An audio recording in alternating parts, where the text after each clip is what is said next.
you know? Where that Okay. pop bottle top is. And so if you're in there, that corner's good.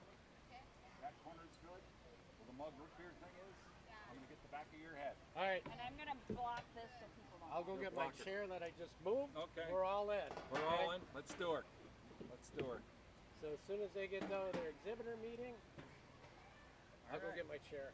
Oh, I got at least a little bit. Real Country 1430 AM and 107.3 FM WRDN. And once again, good morning, everyone. I'm Brian Winnekins from WRDN Radio. And from the Dunn County Fair, it's the Pig Show. We got the pigs today. And we've got a whole bunch of a great show for you today here coming up. And we'll be starting off with the breeding gilts here in just a couple minutes. And throughout the day, we'll also be thanking our sponsors as well. We're going to have a little pig trivia too.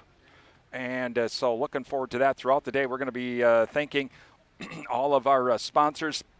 And again, the folks that we're talking about throughout the morning as well, please thank them. Give them a call, drop them an email, visit their business, and tell them thank you for supporting our live video streams. As without their help, we wouldn't be able to bring you these video streams as well. And also reach out to the Dunn County Fair Board and tell them thank you for allowing us to do this and helping us out to get things all set up and that sort of thing as well. We're going to get the livestock show here coming up, or the swine show here coming up in just a couple of minutes. And so, she is here. Okay, we were all getting, she had, okay, well, that's good. Okay, so that means now I don't have to do the announcing. No, you're it. Congratulations. Here you go. There is the sheet. Katie Wantock is in the house. That is awesome. And just to let you know, Katie, you'll be sitting at the brown table. So no, you have to sit at the brown table. And then the big thing is don't stand, or everyone will see you.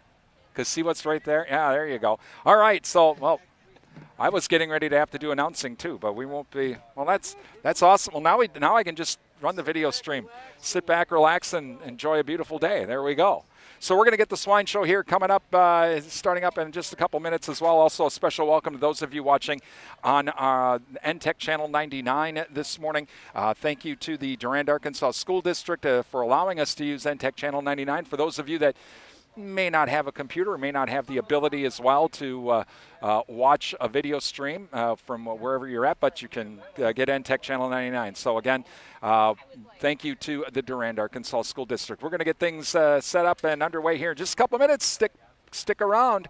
It's the pigs this morning and the big boys, the beef tonight, this afternoon, here from the Dunn County Fair.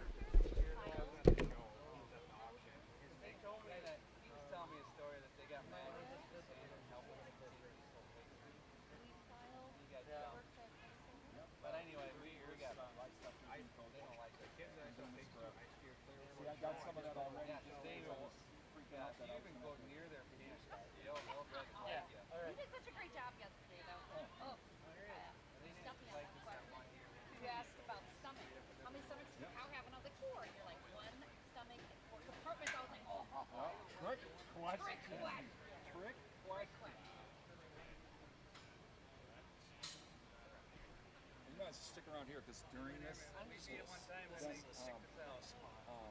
talk about the dairy pigs too and all of that. Oh, yeah, absolutely. Are these mics ready? Yep, just flip them up. Just flip them up, and away you go.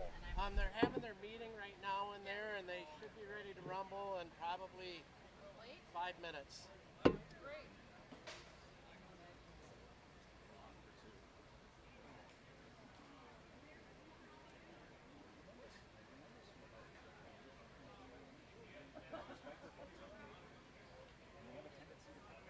You don't want.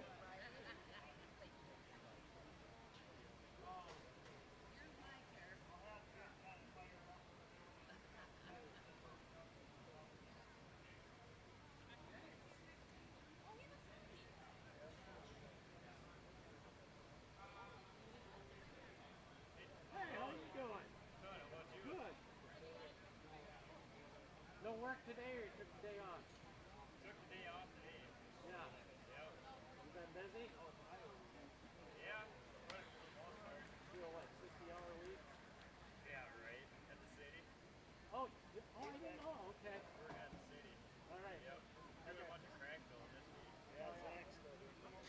Oh, okay. I didn't. You were working with Zach for a bit, Yep. right? Yep. Yeah. Yep. Yeah, he's in Hudson right now. I think he's in Hudson right now. Yeah. I can stop by later. Probably. Yep. Sure, be here tomorrow. So when did you start with City? Beginning of the year. Oh, okay. Yeah. So Yep. I've been there for a few months, I guess. Right. Yep. Like the fall. So it's Yeah. There's no such thing as yeah. So I gotta go find something to do on Fridays. So. Right, because you don't work Fridays, eh?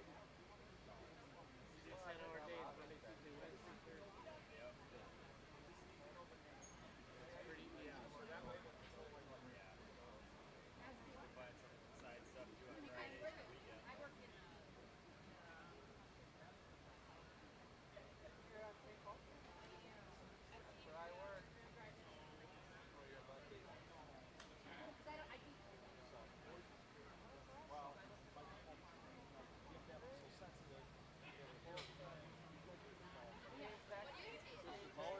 How you doing? Good, yourself? Good, good. Folder down on this end? Yep. How's that kid ready to play ball? We just finished contract days this week, so. Practice doesn't officially start until So what they August, but we get 5 contact days in the summer. Now it's unlimited contact. So you can Right. do as much as So possible. how are we looking? Good. Where is it? It's good. This one?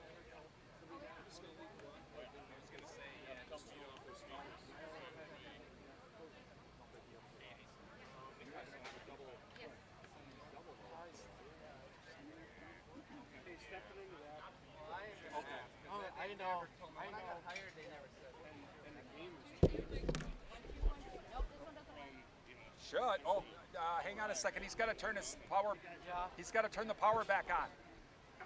but Katie, he's got to turn the power back on. We're doing a switch. He'll get it. No, he'll get it set here real quick. He's got to turn his mixer board power back on. You're not staff? yeah. Oh, I didn't know that. Can't start anyway. Okay. Good volunteering.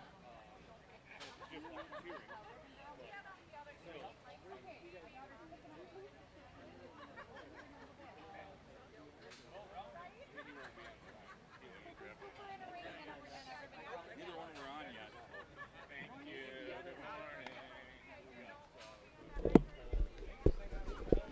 Again, we're just getting a last few things set up, and then we'll get the Swine Show here underway in just a moment here at the Dunn County Fair. Thank you to Alcivia, a leading member-owned agriculture fuel cooperative serving Wisconsin, Minnesota, and Illinois. Right now they have the farmer commodity program underway for harvest Mic farmers. Check 1, 2. Hey, hey. You can find out more, farmers, at alcivia.com. All right. I think we're darn close to getting ready to go. Also, thank you to Bauer Seeds and Service, your local Pioneer Seed and Pivot Bio dealer serving the Durand area. Visit BauerSeedsandService.com for more information. And Sundstrom and Company, downtown Durand, call them now. We got to start planning for end-of-year taxes. Yes, we do. Now's the time. Give Sundstrom a call at 715-672-4425. Check. Mic check 1, 2. That's 715-672-4425, and schedule that appointment today. And Tech, your premier communications and entertainment provider, Durand and Dunn Energy, your Touchstone Energy partner. Please thank all of our sponsors, including, give them a call, drop them an email, visit their business, tell them thank you for supporting these video streams. Video streaming service also being brought to you by the Wisconsin Soybean Marketing Board. So let everyone know that you appreciate these streams. Check. Mic check 1, 2. Check. Mic check 1, 2. Hey, hey. Check. Mic check. Again, just getting some final sound things Good to set go. up. Check. Mic check 1, 2. Hey. Check. Mic check 1, 2. Announcer today will be Katie Wantock.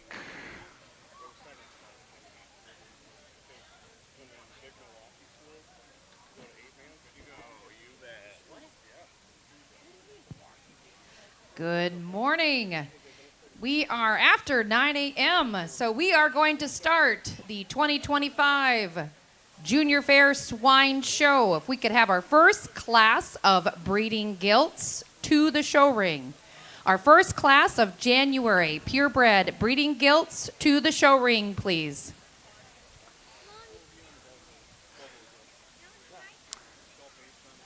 And throughout the morning, we'll have some trivia, not only from the Wisconsin Pork Council, but I know Katie always brings some trivia as well. Katie told me I stumped her yesterday with the question on cow stomachs. 1 or 4, she thought, oh, that's 4. No, that was a trick question. It was 1 stomach, 4 compartments. Oops. All right, so we're getting our first class here coming into the ring. And then we will get underway. January breeding gilts first up on deck.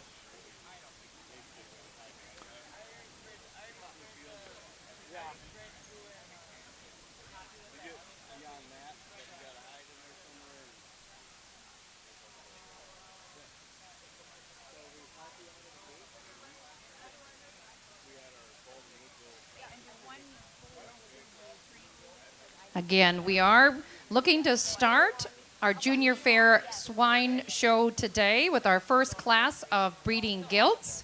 These would be our January purebred gilts. We should have our Berkshire, Chester White, and Duroc. Several Durocs. If you could please make your way to the show ring so we can get started. Our judge today is Kyle Roseboom. Kyle was with us last year as well. Kyle lives in Roberts, Wisconsin, and he is a lecturer with the University of Minnesota in their Department of Animal Science. So let's please give a round of applause to Kyle for driving over to judge our show today.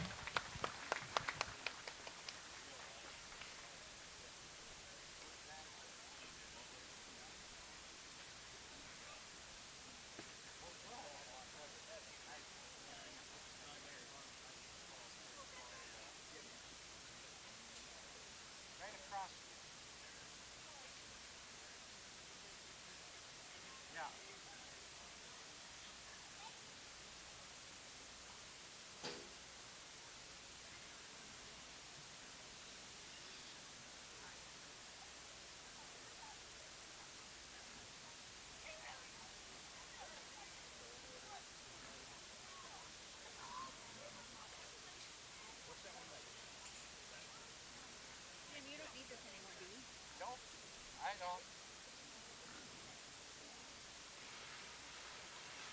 Maybe Brian does. I don't know. No, you just took his.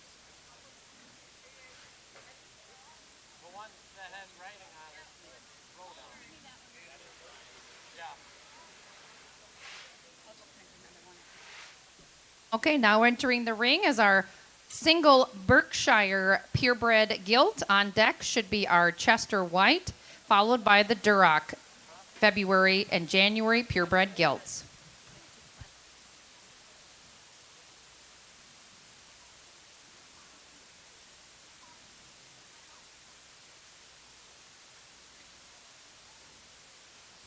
Again, and for those in the audience, our pig today here is a purebred Berkshire. If you don't know, the Berkshire is a medium-sized black pig breed that originated in England's Thames Valley around 1790. They are known for their well-marbled, tender, juicy, and flavorful meat. And of course, as you can see in the show ring, they are black and white, markings on their face, legs, and the tail tip.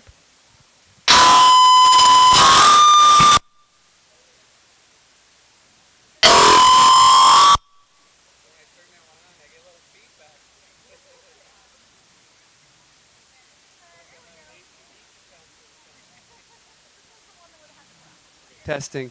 Well, good morning, everybody. It's a pleasure to be back judging. I've been here a few times over the last 15 years, and it's really an awesome experience judging under the trees, although the trees don't look quite as full as they used to look.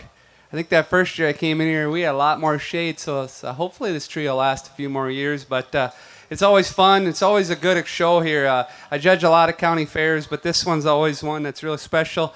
The quality of the pigs are really good. The organization of the show is really top notch. So it's going to be a fun day. It's might be getting a little bit warm, so we'll try to roll through at a pretty good pace here, so the pigs don't get too worked up and things stay pretty calm out here. So nice Berkshire to start the show. Kind of a gilt you like in terms of her width. I think that's where she comes. That's her strength. She's wide through her chest. She's got a really opened up kind of look, both coming at you and going away. She's a really stout one from behind. I guess if I could fix her in a couple areas just to make her even better, first of all, from a female side, I'd probably like to see just a little bit better quality underline. She's got a pin nipple on her right side, and her spacing just gets a little bit off. So just from an underline and maternal standpoint, I'd change her there. And her top line, maybe relax that just a little bit. She's really muscled up gilt.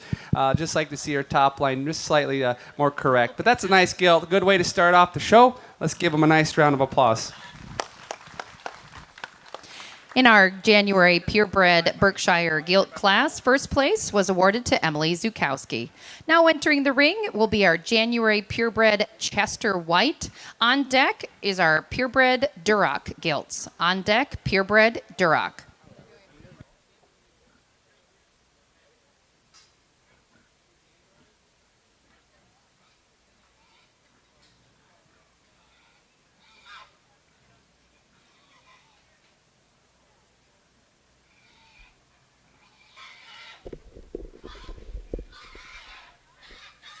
Ken, you're watching coverage of the Dunn County Fair Swine Show today. We just got things underway. I'm Brian Winnikins from WRDN Radio. Thank you for joining us. Those of you watching us on our YouTube and Facebook pages, in the comments section, let us know where you're watching us from. We'd love to hear from you this morning. And again, entering the ring is our purebred Chester White. For those that don't know, the Chester Whites originated in Chester County, Pennsylvania, which is, of course, where their name is from. These white hogs have droopy, medium-sized ears and are known for their mothering ability, durability, and soundness. Again, we'll finish this Chester White class, moving on to Duroc, purebred gilts on deck. A nice Chester female here, and like she said, this breed is known for maternal qualities. And I grew up with on a farm that we raised these. It was part of our. We had 4 breeds growing up, and this was one of them. And they do kind of have a little bit of an attitude. You can see she's a little bit headstrong. They're very maternal, very sowy kind of breed. They make good mothers. This one kind of has that look to her, very sound, very level when she walks. Her hip is long and level, and she takes a good stride. She's not as wide base maybe as the Burke we saw earlier. They're kind of different types, but a good maternal kind of female, the kind of female you certainly can make a nice sow out of. Congratulations, young man. That first blue in our Chester White purebred gilt class was awarded to Cashton Steinmeier. Now entering the ring should be our January and February purebred Duroc gilts. Our February purebred Duroc boar should be on deck. Duroc purebred boar on deck.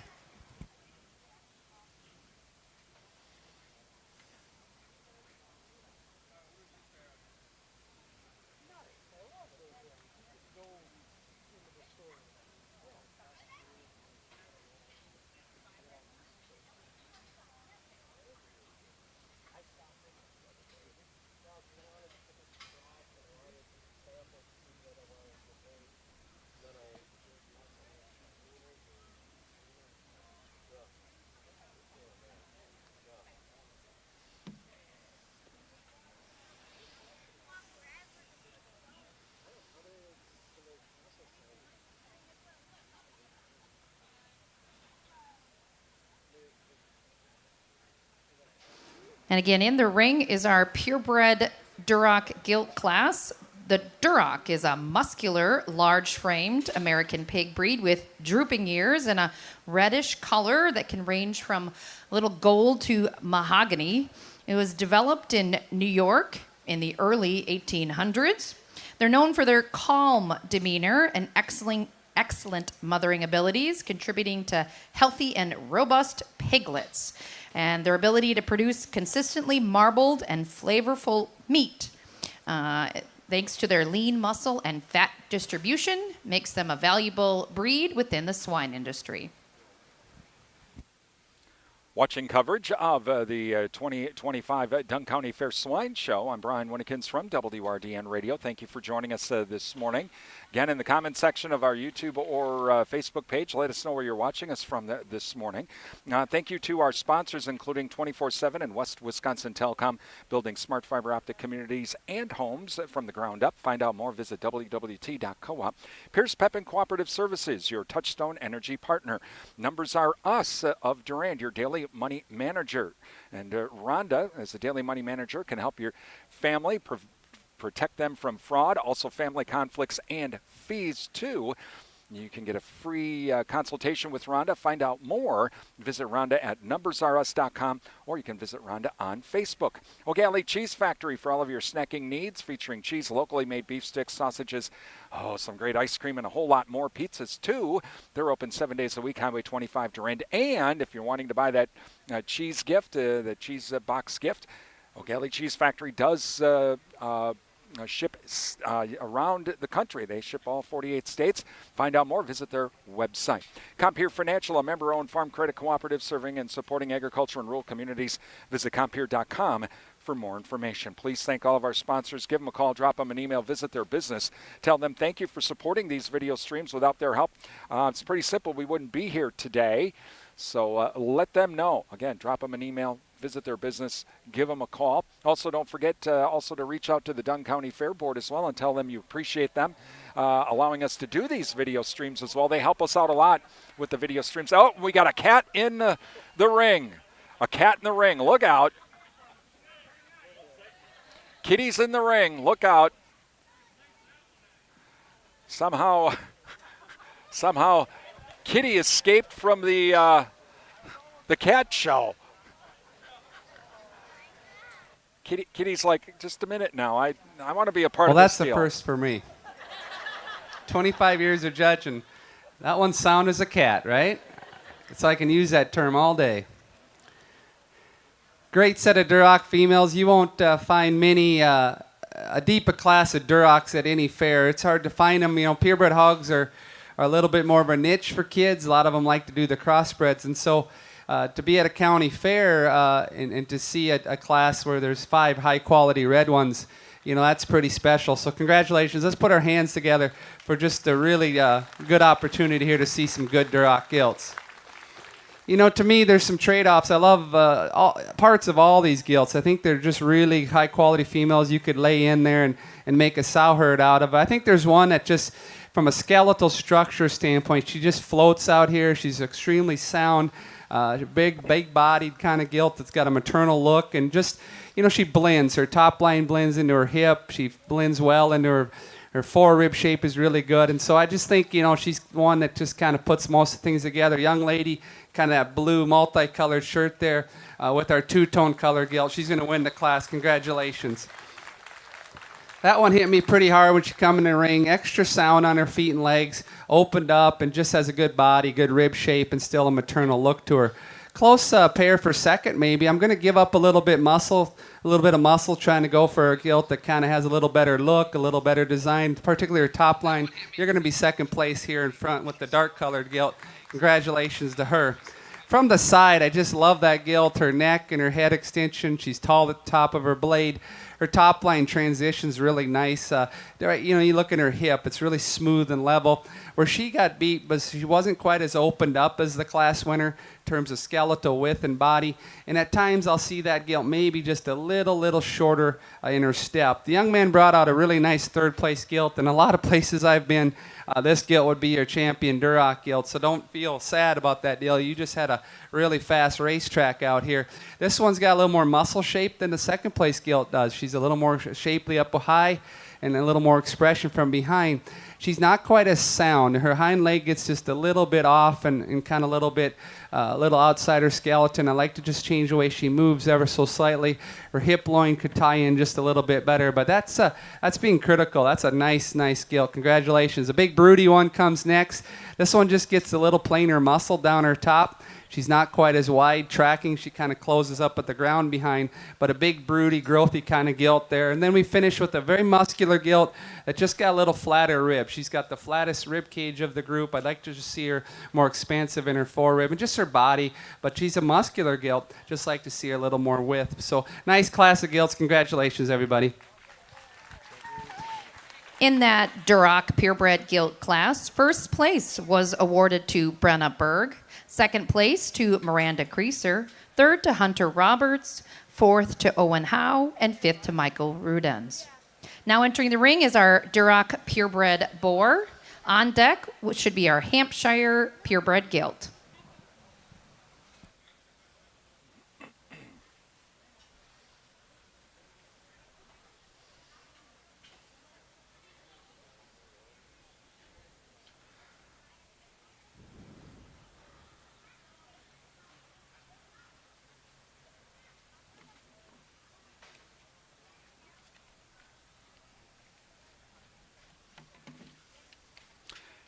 Watching coverage of the 2025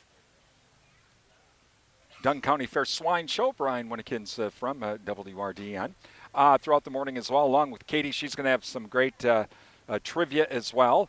We're also going to have some trivia as well from Wisconsin Pork Council. Young man's brought out a boar prospect he says he's going to bring home and use them in his own operation. So that's kind of neat to have your own breeding program and make your own hogs to show and to sell. And hopefully he works out. Hopefully he's aggressive and he looks like he's got a little bit of chomp in him. And so hopefully he's an aggressive boar that can get up and get those females mated. You don't see a lot of people using herd boars anymore because the show ring has kind of gone to all the utilization of AI. But it's still good to have a boar around for heat checking and to clean up if you need to. A good kind of Duroc boar. He's got some muscle. You can see him from behind. There's some shape to the stifle, and there's some expression to his hip. And so I think he certainly can incorporate some muscle.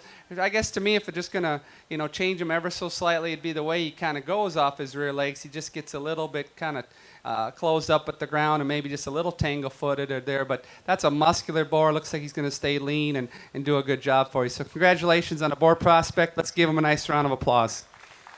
Good job. Good luck with him. Exhibiting that Duroc purebred boar was Rylan Homestead. Now entering the ring will be Rylan with his Hampshire purebred gilt.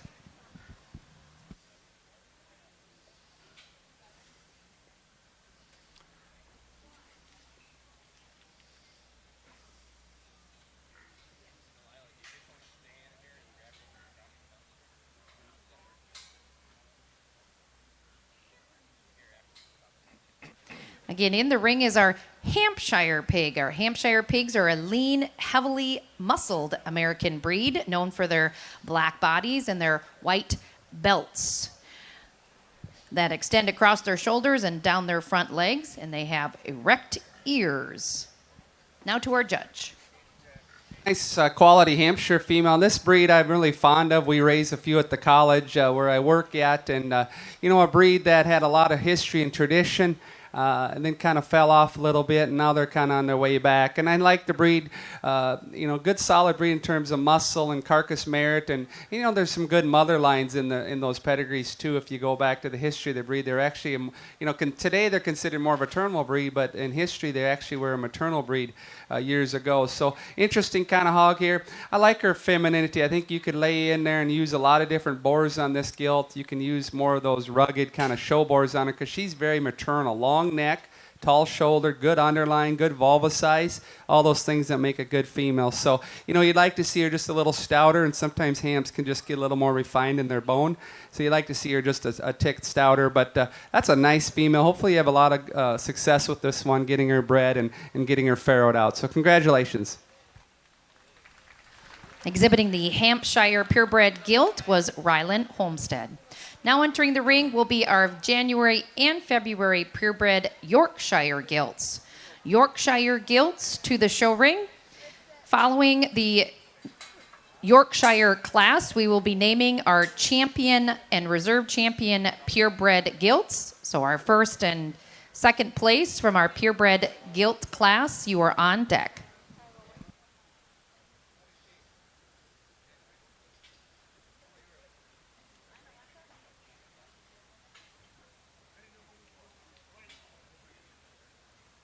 Yorkshire is coming into the ring right now as we continue on with our swine show.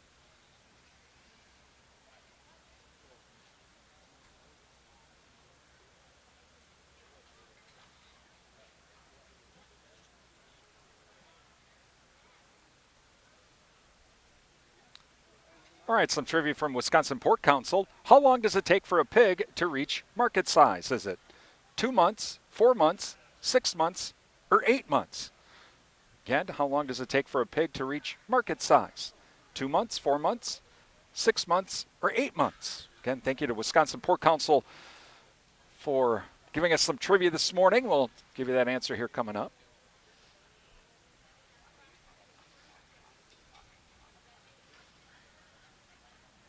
Again, in the show ring is our purebred Yorkshire breed. The Yorkshire, as you can see in the show ring, is a large white pig breed with erect ears that originated from Britain and imported to Canada from the UK in the early 1800s. They are extremely muscular and consist of a lot of lean meat. I think they're one of our more popular breeds, and I'm sure our judge today, Kyle Roseboom, will talk a little bit more about these when he concludes this class. Again, following this Yorkshire purebred gilt class, we will name our champion breeding gilt.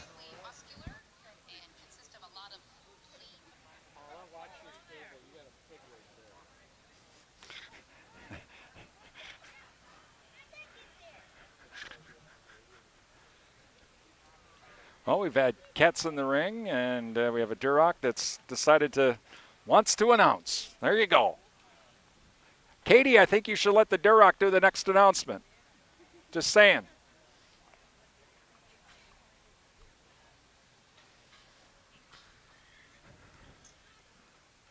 So, how long does it take for a pig to reach market size? Again, thanks to Wisconsin Pork Council. Is it 2 months, 4 months, 6 months, or 8 months? It's 6 months.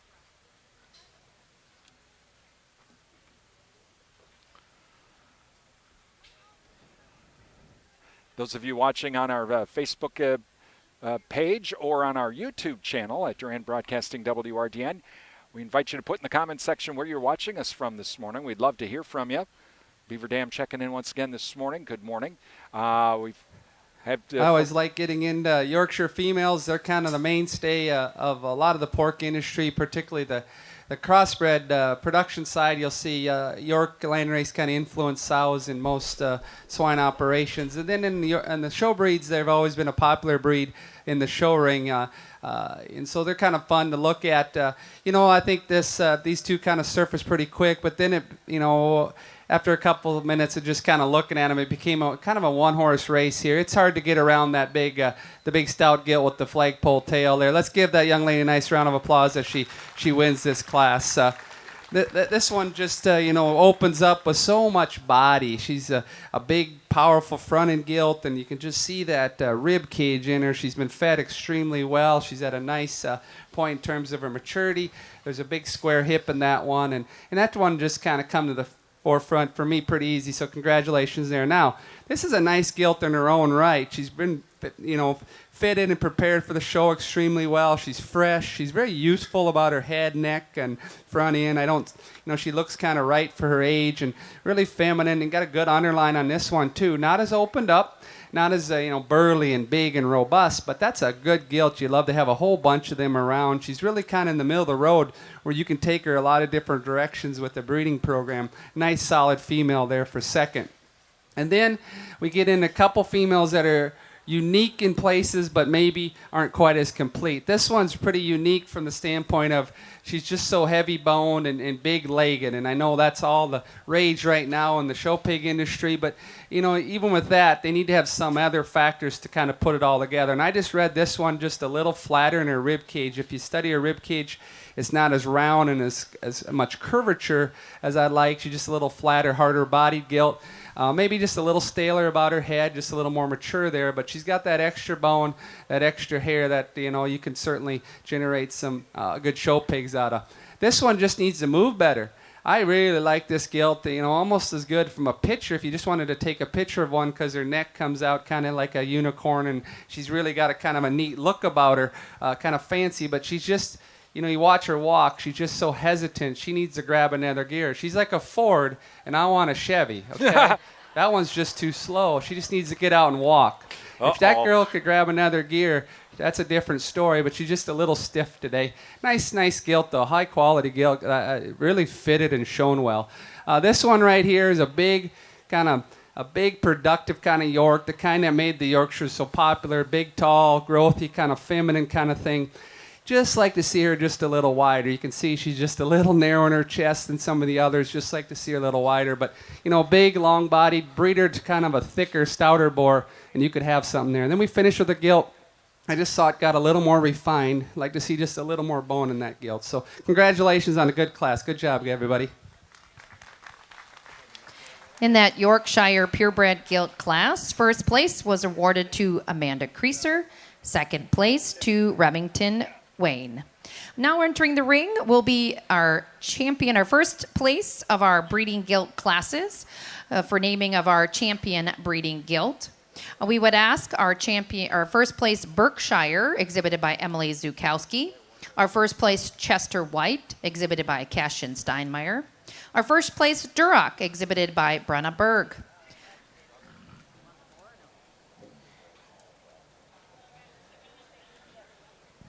The boar, Duroc boar, exhibited by Ryland Homestead. Our Hampshire gilt, exhibited by Ryland Homestead. And our first place Yorkshire, exhibited by Miranda Creaser. If you could have those hogs to the show ring for naming of our champion breeding gilt. We would have the second place from each of those classes, our second place in our breeding gilt classes, to be on deck to come to the show ring for naming of our reserve champion breeding gilt.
Well, this has been an awesome breeding gilt show on the purebred side. Let's give them a nice round of applause here. I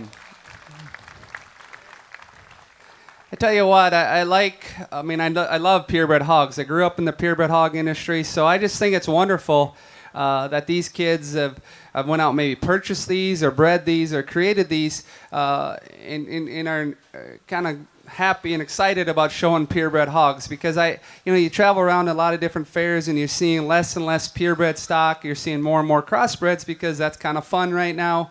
It's kind of the in thing and everybody's excited about the crossbreds. But, the pig industry still relies on purebreds for their foundation stock. The pig industry still relies on good, solid purebreds to generate the grandparents in the commercial side of it. And so we still need young kids coming up with an enthusiastic attitude about purebreds. And what I like about purebreds is that there's some breeding behind them. You keep pedigrees, you keep records, you look at sire lines, you look at lines of hogs, and you try to mate them to create a better generation. So there's a lot more to this. You gotta, I think, maybe be just a little bit smarter, to be honest. You gotta be a little bit smarter to raise purebred stock versus crossbred stock. So I really like this show and all the good purebred gilts we saw. I think it's wonderful, and I think it's just an awesome thing to see. And we have good gilts out here, boy. All the breeds are represented extremely well. You know, you could do a nice educational event here and teach about different breeds and what their strengths and weaknesses are, because, you know, we have an outstanding representative of all the gilts, all the breeds. So awesome deal. There's a couple that come to the forefront to me, I'll be honest. I think it's between the Duroc out front and the Yorkshire. I think those are the two that even are a little more elite within their breeds. That Duroc, so, you know, different for a Duroc. Sometimes Durocs can get kind of rangy, a little bit tall, a little bit flat. She's not that. She's a good body, good centered Duroc. And what I like about her is that in the Duroc population, her top line's a little bit more correct. Sometimes those Durocs can just get a little wonky down their spine, and her top line is so smooth and correct. Her spine is so flexible. She gets out and goes and has a good rib shape. Now, for some, she could be just a little bit more raised up in her front. She runs downhill ever so slightly. There'd be people that want to kind of raise her at the top of her blade just a little bit, but that's being pretty hard on one that's just put together so well. The Yorkshire, that's a unique Yorkshire. Some of the Yorkshire hogs can get kind of refined. It's that old, you know, when they made the Swedish imports in the late 90s, they brought in the Swedish Yorks to make them leaner. What they did is they made them awfully frail, and sometimes Yorks, that can show up. It can pop up, that frailness can pop up in the Yorkshire population, but that one's not. She's stout, she's wide, she's got a lot of bone and rib. Two things I'd change on that one to make her even better. Number one, her underline. You know, there's a lot of talk and a lot of discussion what we should do about underlines. Now, the old standards in the breed associations where they have to have 6 on a side to be show eligible. She's short on one side. She only has 5 on one side. Currently in 2025, many judges don't pay a lot of attention to that, and it's kind of not talked about. Jack and I can joke about this. These show pigs only raise 7 anyway, right? Maybe even 4 or 5. Yeah, so a lot of guys say, well, I don't need an adequate underline because my sows don't raise that many pigs. But where do we lie as far as the principle of breed standards? I know at type conferences and national shows, they need to be 6'6". So that's where I'd fix her first. And then maybe as the time has gone on, and it's getting warm out here, she's just getting a little bit tight. You can kind of see she's just not really appreciating the sunshine too well. And I probably won't by the end of the day. I'll have a really big red spot on the top of my head. So I'll stay away from the television camera. But outstanding gilts. I won't take too much longer. My favorite gilt, the young lady's Duroc, right here at the end. Congratulations. Congratulations. Our champion breeding gilt was exhibited by Brenna Berg. We'll have the second place purebred gilt exhibited by Miranda Creaser. Now enter the ring for naming of our reserve champion breeding gilt.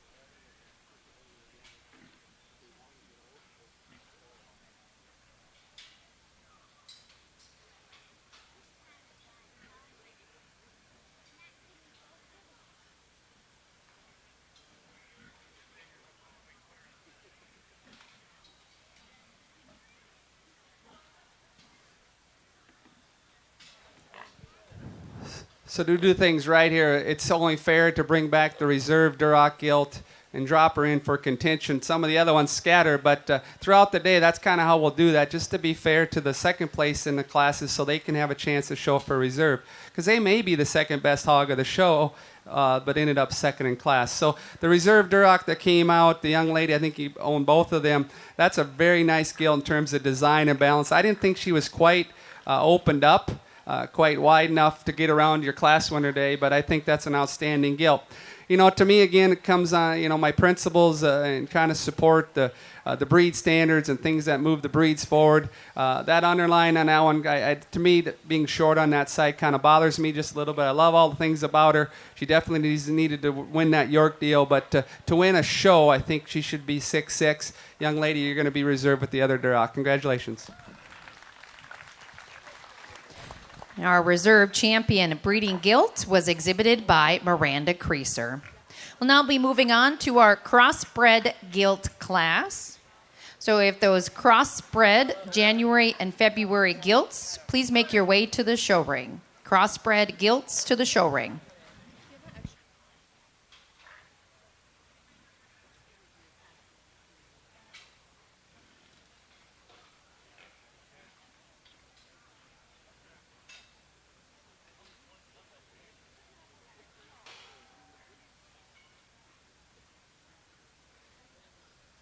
Following the crossbred gilt class, we will also name our champion crossbred gilt.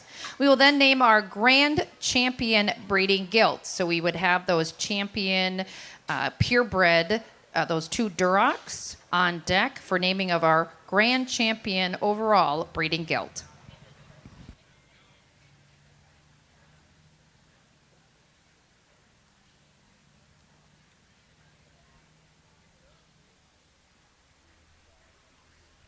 Watching coverage of the Dunn County Fair Swine Show this morning. I'm Brian Winnikins from WRDN Radio. Again, thank you for joining us this morning. We'll have coverage of the beef show later this afternoon at about 1 o'clock as well, so stick around for that. We'll do all of the market classes here at the Hog Show. We always step away at when it comes up for showmanship, especially today because we'll have to get over to the beef show as well. Tomorrow afternoon at about 4:55, we'll have coverage of the livestock auction as well from the Dunn County Fair. Those of you watching on our Facebook page and also on our YouTube channel, let us know in the comments section where you're watching us from. We'd love to hear from you. During the Northern Wisconsin State Fair, we had folks from as far away as Texas, Virginia, Montana, Pennsylvania, Florida. So let us know in the comments section where you're watching us from this morning. We'd love to hear from you.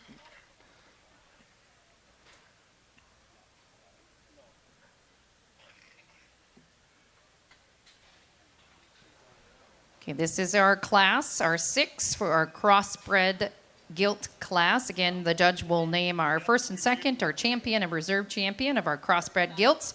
We'll then go into our grand champion, our overall champion breeding gilt. Thank you to our sponsors as well for our video stream today, including AMPI, a farmer-owned lead cooperative. And they also are very proud with the new Dinner Bell Creamery with all the different butters and cheeses that they offer through Dinner Bell Creamery. If it's not at your local grocery store, ask your grocery store to carry the butter and cheese from Dinner Bell Creamery. Wisconsin Credit Union, serving members for over 80 years. We belong to you. Visit wisconsincu.org. Chippewa Valley Energy, serving the Chippewa Valley since 1922. Currently, they have their summer fill program and their winter contract program underway. Find out more at ChippewaValleyEnergy.com. And Provisions Health, 3rd Avenue West Durand, changing the way you experience healthcare. Find out more. Visit provisions.health. Please thank all of our sponsors. Give them a call, drop them an email, visit their business. Tell them thank you for supporting these video streams. Without their help, we wouldn't be here today. It's as simple as that. Also, thank you to the Wisconsin Soybean Marketing Board, the sponsor of our video streaming service at our website at realcountry1430.com. And also, thank as well the Dunn County Fair Board. Reach out and send them a quick note. I know that they would appreciate that. Tell them you appreciate the video streams here from the fair. They in this do class help of us out. crossbred gilts, if you look at these 5 gilts, to me, I don't read them as just ultra weight crazy show pig look. They actually read like middle of the road females that we'd love to have at the college that you can just do a lot of things with because they're really maternal looking females. They're not all freaky, kind of show pig looking. So I kind of like these females, I think, from a standpoint of function. They're just good functional gilts that can kind of work. I like the young man's belter gilt quite a bit. You're going to win the class, young man with the black shirt. That one you could work with. She's She's good, good hipped, good bone, good ribbed, and kind of doesn't really have any big red flags in her. Looks like she's got some length of body to actually keep your pigs with some maturity in them. Good length of head on her. She's not probably just the soundest one out here. I'd argue that the blue butt here in 2 is truly the best on her feet and legs. That one just reaches and grabs a lot of ground and just goes. But this big Belta gilt, in terms of just putting all those things together, rib, body, muscle, bone, kind of puts a lot of good things together. One that you could do a lot of things with, works really well. The blue butt, super sound, not as much of her, not as much bone, not as much rib, but she beats these others because she's good on her feet and legs. This one, watch the flexibility to her feet and legs. She reaches out like an Angus heifer there and just gets and goes. I like that about that one quite a bit. Needs a little bit more mass to get around the big one in terms of rib, but that's a sound skeleton gilt, and they work all day long. The deep rib gilt coming out next. Her side view is her best view. She's very level. She's very long up through her neck and has a very feminine look from her blade forward. Great underline. If you want to take a picture of an underline, boy, she's got just a super high quality underline. Her issue to me is when she comes at you, she's unfortunately maybe the narrowest gilt in class, and when she leaves you, she's the narrowest made gilt. So side view, wonderful. Just like to see her more three-dimensional, come at you with just a little more width. But nicely presented, nice skin and hair. That kid did a great job getting that gilt out here in the ring. Then we got the kind of the calico tricolored coming here next, and the young man, he works really hard at getting them showed. I appreciate that. And by the way, I am judging showmanship all day, so things like this will, I really appreciate good showmanship. This kid gets this gilt as good as he can get her. She needs to be sounder. Watch her walk up her rear legs, and kind of as she goes, she just gets a little shorter in her step. Like to level her rump. I think if you level her rump and kind of redesign the way her hock is put in there, I think she'd be a little sounder. But she's shapely, has a good look up front, a good neck and head on her, really shapely up high. Then kind of the blue gilt that comes here next, that gentleman, he's got her fit pretty nice too. The gilt that just needs to be opened up. She, unfortunately, to me, kind of was the flattest in her rib shape and the flattest right out through her hip and into her stifle. I'd just like to see her a little more expanded. But nice set of hogs. Good job on a nice class. Good work. In our crossbred gilt class and also our champion crossbred gilt, first place was awarded to Chase Fridley. Second place was awarded to Jack Steinmeier. We'll now be naming our grand champion overall breeding gilt. So we would ask our champion purebred, our Duroc exhibited by Brenna Berg, to the show ring, and our champion crossbred gilt exhibited by Chase Fridley to the show ring for naming of our champion. We would ask our reserve champion, our Duroc exhibited by Miranda Creaser, and the reserve champion crossbred exhibited by Jack Steinmeier to stay on deck for naming of our reserve overall champion breeding gilt.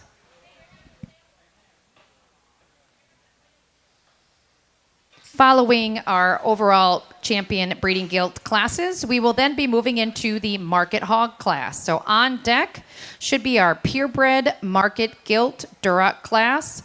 On deck, our purebred market gilt Duroc class. So we continue coverage of the 2025 Dunn County Fair Swine Well, congratulations Show. to you two. Let's give them a nice round of applause here as they compete for breeding gilt champion. I think it's outstanding when county fairs have good breeding gilt shows.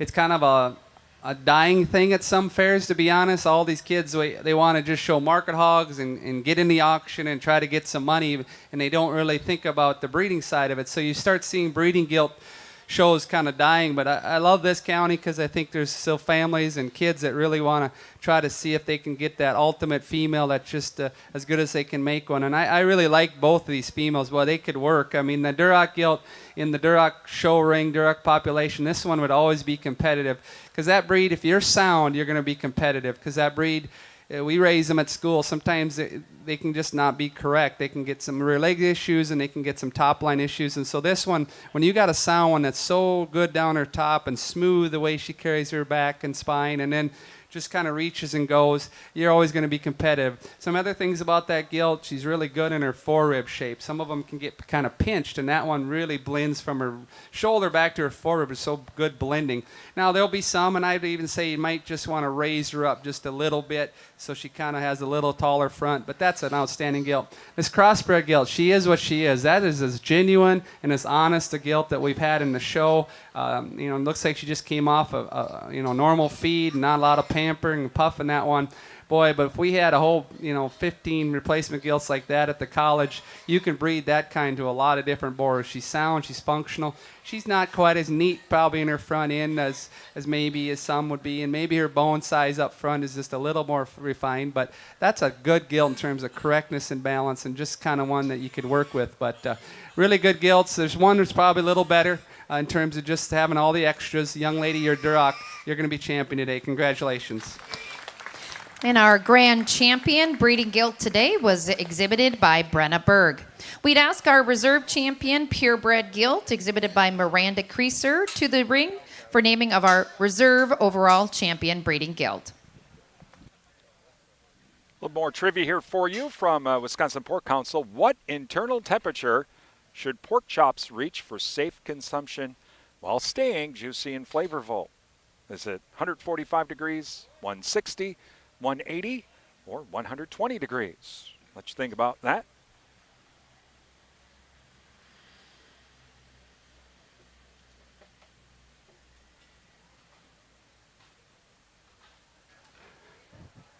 So we dropped the Duroc gilt in that followed the other Duroc gilt in class. And this is one I think, if you just want to snap a picture, she might have been one of the prettier ones from the side. Her neck comes out really high, and she's a good level gilt. I don't know. I mean, at times I'd like to see her just a little bit longer in her stride, and that's kind of why she was second. But that's a really neat gilt, really fancy, really nice look from the side. Young man, I like your crossbred gilt quite a bit, but I'm going to keep the two Durocs together today. So congratulations on the two Durocs.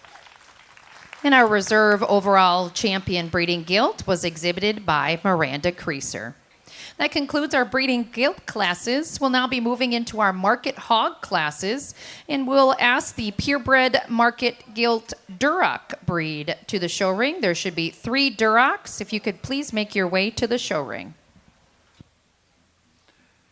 So, from Wisconsin Pork Council, what internal temperature should pork chops reach for safe consumption while at the same time staying juicy and flavorful? The correct temperature is 145. No, it's not 160 like Grandma always said. That might have been back when Grandma was making them, but not now. It's 145. So, Rhonda, you are incorrect. She always likes them overdone, and if you overdo it, then it's just like hockey pucks. Just saying.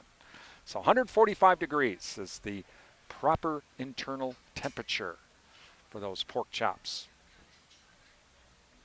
Now I'm just thinking about some pork chops right now. Boy, that would be, we need to have that here at the fair. Pork chop on a stick. I'm just saying, I could go for something like that right now. Wow. All these Durocs, and we had, Ron and I purchased a Duroc a few years back, and boy, that bacon. Oh, you're right. Have it right. They should have the a pork chop truck right behind us here, right on the street. Oh man, I'm telling you right now, that would be awesome. That is a heck of an idea. We're going to be talking with the folks from the dairy show here too later on. We're going to kind of let some of these smaller classes get through before we talk about a little bit about the dairy show from yesterday and the dairy judging team here in Dunn County. They're at the state. They're like a force to be reckoned with. So we're going to find out a little bit about that as well. But that is a heck of an idea. We should have right behind us, a food truck. 3 Durocs here to start off the market gilt class, and a big weight spread. There's almost a 100-pound weight spread in this class, and so, that could change a few things. But, I think to me the one that has the best in terms of shape and muscle and lean composition, but yet has a good kind of stout look to her. A young lady over here, right here in the corner, she'll be your class winner. Let's give her a nice round of applause. I just think, in terms of lean muscle shape down her top as we move to the market side of the thing and expression from behind, I just like this one's combination. Now, I would like to see her just a little bit more correct on her rear legs. I'll give that up just a little bit here because I think from a lean composition and just muscularity, she has the advantage here. Young man with your big gilt's going to be second. Certainly one that looks like she grew well. She's wide at the ground. She's got good bone and foot size. She's a little bit plainer up top because of probably her weight. She's starting to put on a little bit more condition along her loin edge. Like to just kind of clean her up just a little bit from a composition standpoint. But that's a stout, heavy bone, really rugged gilt. The lightweight gilt's going to end up third in the class, and I think, if she had a little time to get a little bigger, I think we'd like her even more. She's just a little bit behind the others in terms of width and power and just that overall size and dimension factor. But she's lean enough. She's got a good expression to her hip and ham. Just needs a little bit more weight to kind of be competitive out here. So congratulations on a good start to the market gilts. In that Duroc Market Gilt class, first place was exhibited by Grace Weinzerl, second place by Caleb Biesterveld. Now entering the ring should be our Hampshire Purebred Market Gilts, our 2 Hampshire Market Gilts to the show ring. On deck will be our Poland Market Gilt, followed by Yorkshire. Poland and Yorkshire on deck. So we continue coverage of the 2025 Dunn County Fair Swine Show this morning. I'm Brian Winnekins from WRDN Radio. Thank you again for joining us this morning. Those of you watching on our Facebook and YouTube channels, in the comments section, let us know where you're watching us from. We'd love to hear from you this morning. See if we can't find out the furthest away from Menominee watching our video stream today. Let us know where you're watching us from on a beautiful, beautiful day under the big old oak trees here at the Dunn County Fairgrounds. We'll have the beef show later this afternoon starting at about 1 o'clock as well. And then the livestock auction underway tomorrow evening with coverage beginning at about 4:55 or so.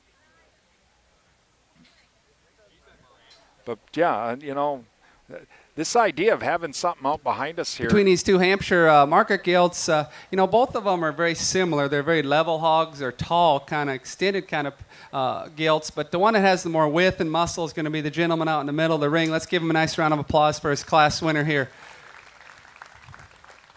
She's just got a little more body, a little more width to her rib, and just a little more thickness when you look at her from behind.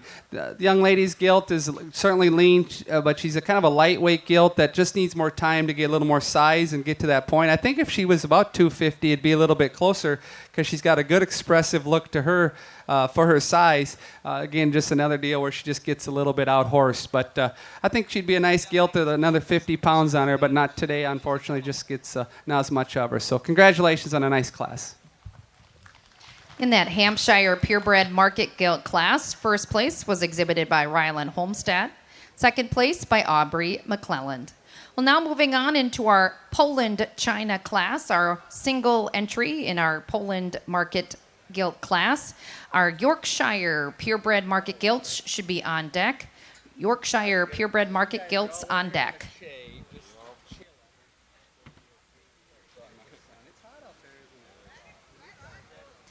And as we welcome our Poland China pig, this is our single purebred entry for the day. The Poland China usually displays the coloration similar to the Berkshire, our solid black with white points on the nose, as you can see, and the tail and the feet from the pig here in our show ring. It is a large pig, heavy-jowled, lop-eared, and short-legged.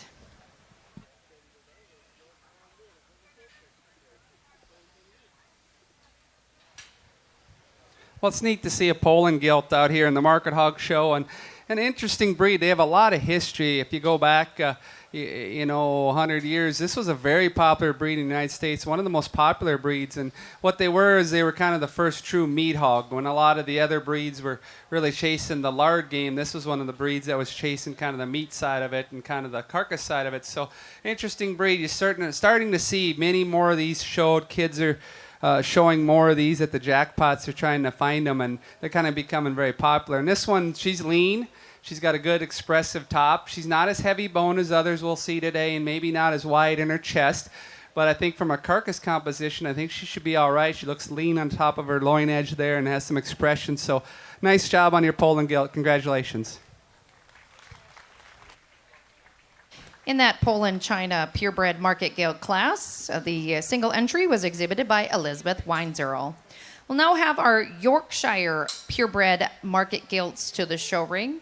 Yorkshire purebred market gilts. These gilts weighed 218 to 264 pounds.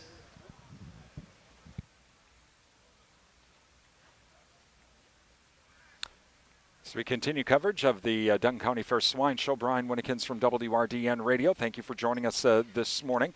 Welcome those of you watching in Lake Holcomb checking in this morning.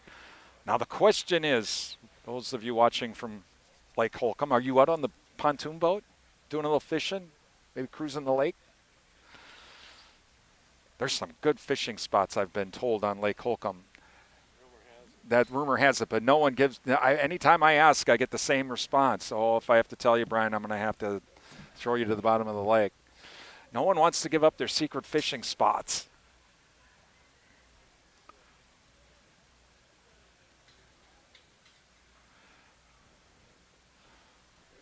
But the idea of having the pork chops being sold right behind us and maybe something with bacon. Bacon on a stick right behind us. I kind of like that. I kind of like the thought of during, the other idea was also do that during the dairy show. You have like an ice cream, but they're going to have to, We are still waiting on 2 more market Yorkshire gilts for this class.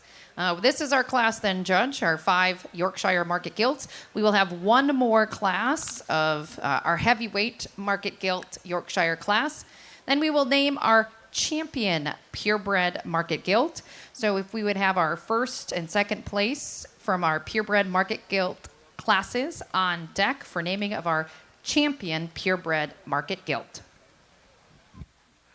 But so like for the dairy show, Olson's out of Chippewa Falls. I think it's Olson, but then they better bring chocolate chip cookie dough ice cream. Got to have that, otherwise that whole deal is off then, at least for me. And then for the beef show, now think about that during the beef show this afternoon. We would be eating really awesome today because you have kebabs during the beef show. I mean, just think about that. Especially, it doesn't even have to be a food truck. You could have the grill going. Just think of the smell wafting over. Oh, man. Again, we are now entering our market hog classes for today. Many of these animals will be featured in the Dunn County Fair's meat animal auction on Saturday evening. The minimum weight to sell the animal was 220 pounds. In our show ring, a lot of these hogs did make weight, and so the youth can only sell 1. But a lot of these you might be able to bid on. So if you are interested in buying an animal from these 4-H FFA and Breed Association youth, be sure to come at 4 o'clock for the buyer's auction before the auction, and the auction begins at 5 p.m. this Saturday evening. And we will have coverage of the Dunn County Fair Livestock Auction as well on our video stream, with our coverage beginning at about 4:55 on Saturday afternoon. Looking forward to that. Oh, wow, we have a spot for fishing. Oh, well, thank you. Christian Harbor, huh? Okay. Maybe I shouldn't have said that on the stream, huh? Sorry about that. Now in everybody this class, knows. For me, there's one that just hit me really hard. From a market hog standpoint, you want that extra stoutness and bone and muscle, but yet you still want some look to them and some design. And I think you, young man with the black shirt, you're going to win this class. Let's give him a nice round of applause. That one is very, very heavy structured.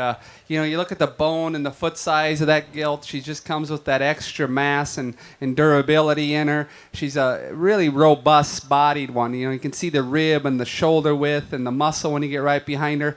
A couple things. Maybe I'd just like to tighten her up her jawline and that kind of thing and extend her neck. She's a little bit over the top of her neck, ideally just a little bit cresty, but that's a stout one that's got tremendous rib and power and muscle. Second gets a little bit closer. I'm going to go with the young lady there on the side, to my right side there, her kind of a bigger frame gilt. I think there's extra leanness in that gilt, and I think there's some length of body. She's not as heavy boned and as big centered as the gilt that wins, but I think she's the next best in terms of some extra length of body, some stoutness, and some muscle. I think she's a nice second place gilt. The gentleman there is working really hard with this gilt over there. This gilt just gets to me, just a little plainer when I study her. I don't read her quite as attractive and kind of have that extra show ring look up front. One of the reasons, unfortunately, I think she got a little water in her ear this morning. She's kind of tilting her head a little bit funny, but I didn't hold that against her as much as the fact I'd just like to see her just a little more extended and just a little bit more length up front, but a nice gilt for third. Then we move into, congratulations, we move into a gilt here. We'll bring her out next. A gilt that, to me, is an interesting gilt. I don't know how your carcass contest is, if it's a scanning deal or if you're actually going to measure them, but either way, this gilt is going to look awesome on paper. You can see the big ditch down her back. She's going to have a huge loin. She's going to be extra lean, and from a carcass standpoint, that'd be a really good one to look on a carcass a cutout sheet. My problem with her is that from a show ring standpoint, they need to be a little more correct. They need to put it all together. And this one just gets a little stiff off both ends, almost just a little short and choppy in her stride. But boy, from a muscle and leanness standpoint, that one is going to look good on a kill sheet. Then we got a lightweight gilt that from a design standpoint is pretty darn good. She's clean necked and long bodied, long hipped, good bone. She's just a little bit kind of almost a little hollowed out today. If you study her, she doesn't look like she feels as good, so it's making her look just a little bit more narrow than she probably is, making her look a little flatter. But a little more time, a little more weight would have helped that gilt just a little bit. But her design's good, just need a little bit more to her. So congratulations on a good class. In that first purebred Yorkshire Market Gilt class, our first blue was exhibited by Nate Edwards, and our second place blue exhibited by Delaney Johnson. We now have a heavyweight Yorkshire Market Gilt to the showing, our single entry heavyweight Market Yorkshire Gilt. Following this, we'll be naming our champion purebred Market Gilt. So we would ask those first and second place purebred Market Gilts on deck for naming of champion Market Gilt.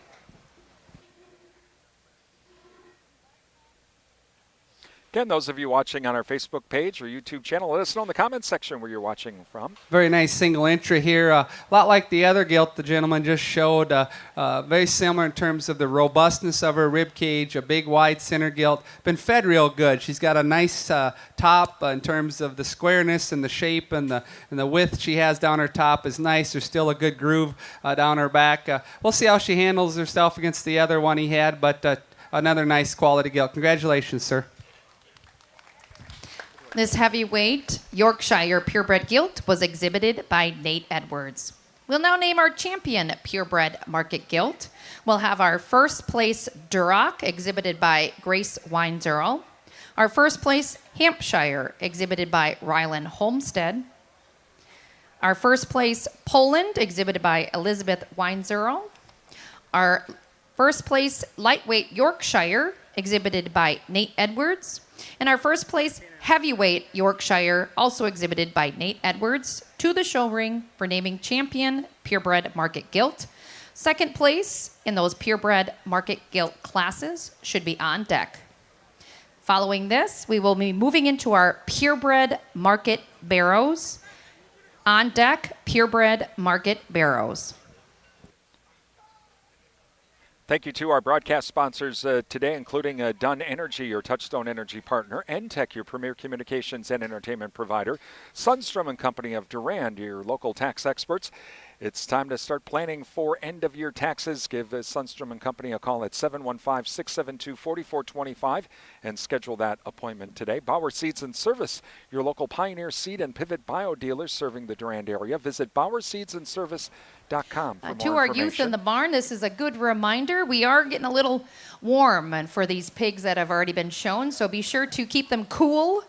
Fans, misters, apply some water to them. We always want to make sure the animals are cool and comfortable here at the fair. So please be sure to keep your hogs cool, watering them down, making sure they have adequate shade and water today.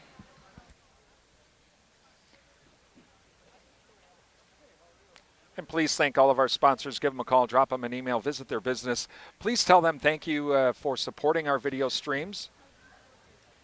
Well, this is an outstanding display out here to see purebred market gilts. You see that every place you go. You might see one or two, but to have a show oriented towards the purebred market gilts, that's really kind of a neat opportunity. And all these breeds are represented very well. I mean, they're, from the standpoint of just overview of hogs, they're lean enough. They're going to have carcass merit advantages. There's certainly hogs that look like they're performed and grown well. And so they kind of put a lot of good things together just to fit the industry. And then when you kind of go to the next level and look at them as a show ring exhibit, they need to have that extra style and that, that pizzazz that makes you kind of want to look at them as a judge. And so an uphill kind of look to them, a neat look in front of their blade, and just kind of a level, kind of a neat look from the side. So all in all, I think a really good display of hogs. But my favorite one, the gentleman came out of that first class of York. She's the stout one. Congratulations. Good work. Our champion purebred market gilt was the Yorkshire, exhibited by Nate Edwards. We'll have the second place in that class, exhibited by Delaney Johnson, into the show ring for naming of our reserve champion purebred market gilt.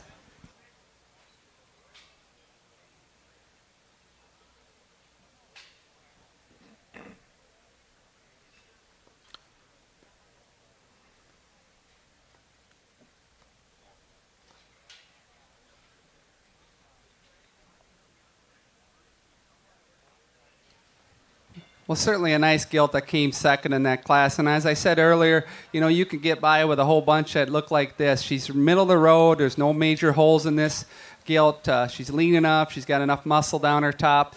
Relative to some others we'll see today, I didn't think she was quite as stout and kind of maybe didn't have that extra width that the winner did today. So for reserve, though, to me it comes down to the Duroc over there and the other gentleman, or the gentleman's other Yorkshire gilt. Those are the two I'm kind of looking at. That Duroc, I like a lot of things about her. She's lean up top. There's a good chest floor. Her front 2/3 are really good. Chest floor and squareness up front's really good. Where I'd like to fix her is the way she gets off her rear two just a little bit. She wants to bow her hocks out just a little bit, and I like to see her just a little better there. But her front 2/3 are real good. It's between her and the other York. That other York's really neat to look at. She's probably got the best design of anything, even maybe better than that other York. Her head, neck, and jawline is good. She wasn't probably quite as stout as the class, the breed winner. Maybe not quite as truly as fresh and as crisp at her loin edge as that first place York was. But outstanding pairs, I guess. It comes down to those two for me. But I'm going to keep the two Yorkshires together, gentlemen. You had a nice day with your Yorkshires. Congratulations. The reserve champion purebred market gilt was exhibited by Nate Edwards with his Yorkshire, the heavyweight, in that class. We'll now be moving into our purebred market barrows. On deck, should do the show ring, should be our Berkshire purebred market barrow. On deck is Chester, followed by Duroc market barrow. Join us this afternoon for coverage of the Beef Show from the Dunn County Fair. Video streaming coverage beginning right around 1 o'clock. Depends on how quickly the hog show gets done, because then we have to make the mad dash from here back to the beef barn.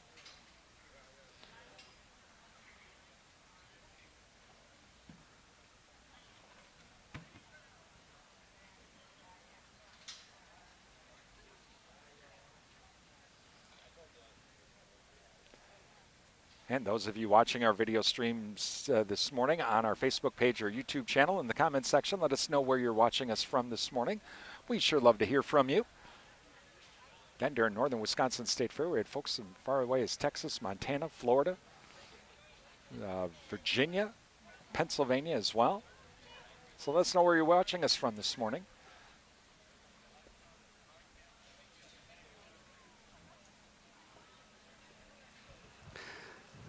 Really like the single entry Berkshire here, and I was just talking to the young lady, and relative to her gilt, I actually think he's just a little better in a couple spots, and a lot like the gilt, though they're very similar in terms of bone and width is good on both of them, but this one's a little nicer in his top line. I like his smoothness of his rump, and his hip loin junction kind of ties in a little bit neater there. He's robust. I think he'll be another I think a couple weeks till the state fair. You give them a little bit more, get 20 pounds on them, and with that extra stoutness, I wish you a lot of luck. Nice way to start off our Market Hog show. Let's give her a nice round of applause. In our Berkshire Market Barrel class, our single entry was exhibited by Emily Zukowski. Now moving into our Chester White class, we have a single entry exhibited by Kashton Steinmeier. In our Chester Market Barrel, on deck should be our Duroc Purebred Market Barrel class. Duroc Market Barrel on deck.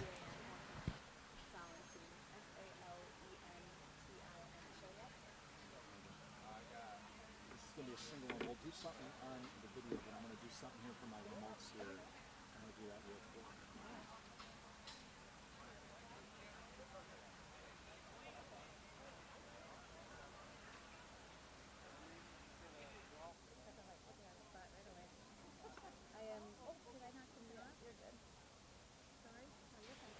Well, this is a very high quality Chester barrel. I wish we had a bunch of them to see how he would compete with them. But what makes him, I think, really nice is his soundness and correctness. You get his head up there, you can see that his skeleton is very comfortable. He has a good range of motion when he walks. I just think he gets around pretty good for, a big 275-pound barrel. Now, where I'd improve him a little bit is he needs to be just a little bit, a little harder and crisper down his top. You want those pigs that almost have a little bit more of a groove and a little bit more of a kind of a ditch down their back and a look more muscle expression. But, from a function and soundness standpoint and just a good practical barrel, this kid did a really good job getting them fed. Let's give him a nice round of applause. Good work. Good work, bud. Our Chester White Purebred Market Barrel was exhibited by Kashton Steinmeier. Now entering the ring will be our first class of Duroc Market Barrels. These are our lightweight hogs, weighing 204 to 240 pounds. Again, our first class of Duroc Purebred Market Barrels to the show ring. And as I said, part of Ferris for the fair now, we're going to have a really, really, really, really busy time coming up. Yeah, you're absolutely correct. I'm super excited for the Wisconsin State Fair presented by U.S. Cellular, happening next week, July 31st through August 10th. Okay, now I did see, we've been actually joking here during the pig show when we recorded this that, there should be a food truck right behind us doing pork chops and bacon on a stick for the so that I will just get from the fair board with an earshot. You are going to get that request. I'm just going to let you know that right now. But that's one of the fun things about the state fair is there is pork chop on a stick and a whole lot more. All kinds of food at the State Fair. I'm really excited for this book using drink news. This is a competition amongst the vendors to create unique foods based on fair foods and compete with that right before the State Fair opens and then sell their item all week long. And again, Wisconsin State Fair coming up on July 31st. Now, do you have a chance to go on the ride? Of course I do. I'm really close to the Sky Glider. That'll help me get across from one end to the other end a little bit faster, but it is going to be a lot of fun. That has been such a tradition at the state fair because even when I was going to the state fair back in the 80s, they had that Sky Glider. My mother also has just loved the Sky Glider as well. That's been one. But okay, what about Tilt-A-Whirl or Gravitron? Oh, I don't do spinning rides. Okay, well. I do the Ferris wheel. Calm and it allows me to take it all in. But Twin City is really exciting. They're getting all ready for the fair. Then Wisconsin State Fair coming up. Again, in the show ring is our 4 lightweight Duroc Market Barrels weighing 204 to 240 pounds. On deck should be our second class of Market Barrels, our Duroc Market Barrels. On deck, second class of Duroc Market Barrel.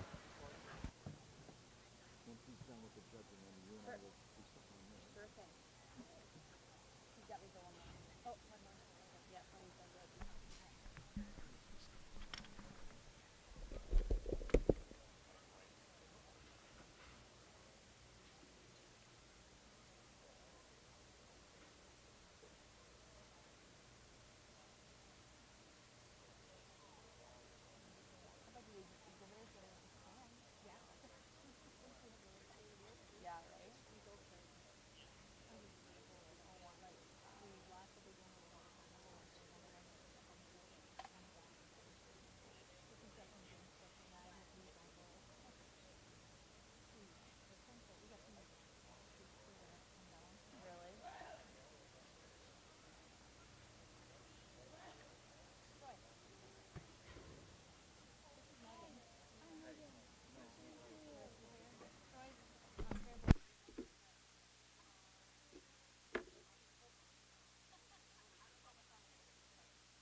again, watching coverage of the Dunn County Fair. Hey, right now we got a special guest joining us, and that is Megan Salentine. She is the fairest of the fair. Megan, welcome to Dunn County. Thank you for having me. I'm super excited to be here. So how many fairs are you going to be going to over the So next this is few stop weeks? number 24 of about 57 fairs. Wow. So you've been pretty busy. Yeah, all around the state, having a blast. What do you like best about being fairest of the fair? It is such an exciting opportunity for me to get to see the fair community throughout the entire state of Wisconsin. I grew up in a very tight-knit, close community of my fair family as I grew up Four showing uniquely dairy and different swine. Duroc So hogs I'm really out happy here, to see and that across the you state. know, a lot of weight spread in the class, and so but some of these pigs is maybe not their terminal endpoint anymore. As you go to more fairs, and the kids are gonna take them on to other shows in the late summer or early fall, and so I don't maybe sometimes put as much on an endpoint as I used to, because there's different time frames where these kids are gearing for. So to me, I think there's one that's probably just a little bit wider, a little bit stouter, a little bit more opened up than the others, and that's the young lady over there in kind of the brownish shirt. She'll be your class winner. Let's give her a nice round of applause. You know, he's a really wide body. You know, there's a bold front end in that guy, and he's opened up in his chest, and there's a lot of bone and stuff in that guy, and a lot of muscle. So, if I could fix him, I'd like to raise him up on his pastures just a little bit, see him a little bit more extended up front, and just kind of fancy him up a little bit. But that's a stout, rugged kind of barrel to win the class. Young lady right here with the lightweight barrel is going to be second.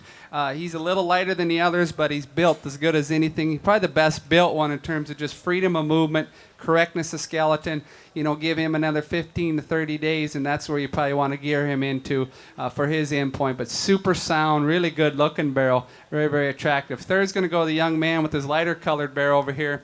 Not really wanting to be out here as a show pig, but the fundamentals are there. He's heavy bone. He's very, square and correct on his feet and legs. I didn't see him as muscular, and I looked behind him a few times to make sure I was reading him right. He's just a little plain up top relative to the other barrels, not quite as expressive. And then the young lady over there had a barrel, wanted to get out of the ring on him. A good heavy bone barrel. I didn't read him quite as shapely as either down his top, but a good solid barrel there that finishes a class. 4 nice hogs. Congratulations. In that lightweight Duroc Market Barrel class, first place was awarded to Katie Steinmeier. Second place to Emily Zukowski. Now we're moving into our middleweight Market Barrel class of Durocs. These hogs weigh 244 to 333 pounds. 333-pound Durocs. I can't wait to see them. Again, we continue our conversation with Megan Salentine. She's fairest of the fair this year. And hopefully Katie won't be saying something here real quick, but it's State Fair, though. You're going to have a pretty busy time coming up. Yeah, best 11 days of summer, happening July 31st through August 10th. I'm really excited. All right, what's your favorite fair food? Oh, deep fried Oreos for sure. But I love me a good grilled cheese from the Wisconsin Products Pavilion or a baked potato. New Berlin Lions always do the great sweet corn. Yeah, that'll be good too. That's a good one too. Now, were you ever in the show ring? Yeah, I was in the show ring for many, many years. I exhibited dairy and swine growing up. Okay. Oh, so this is. Yeah, this is right up my alley, oh making my heart so happy. Okay. All right. Well, we're going to let you go talk to Katie as well. We're going to see you out in the show ring as well, handing out some ribbons. Again, Megan, thanks for joining us. Yeah, thank you for having me. Megan Salentine, she is the current fairest of the fair. And again, July 31st through August 10th, we have the Wisconsin State Fair. So again, coming out and join them for that. Have plenty of fair food as well.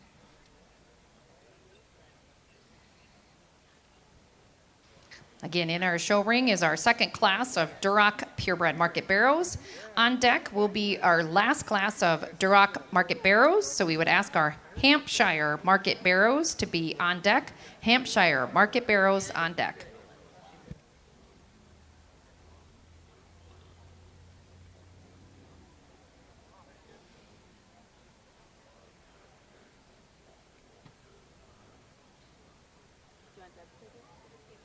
Oh, there we go.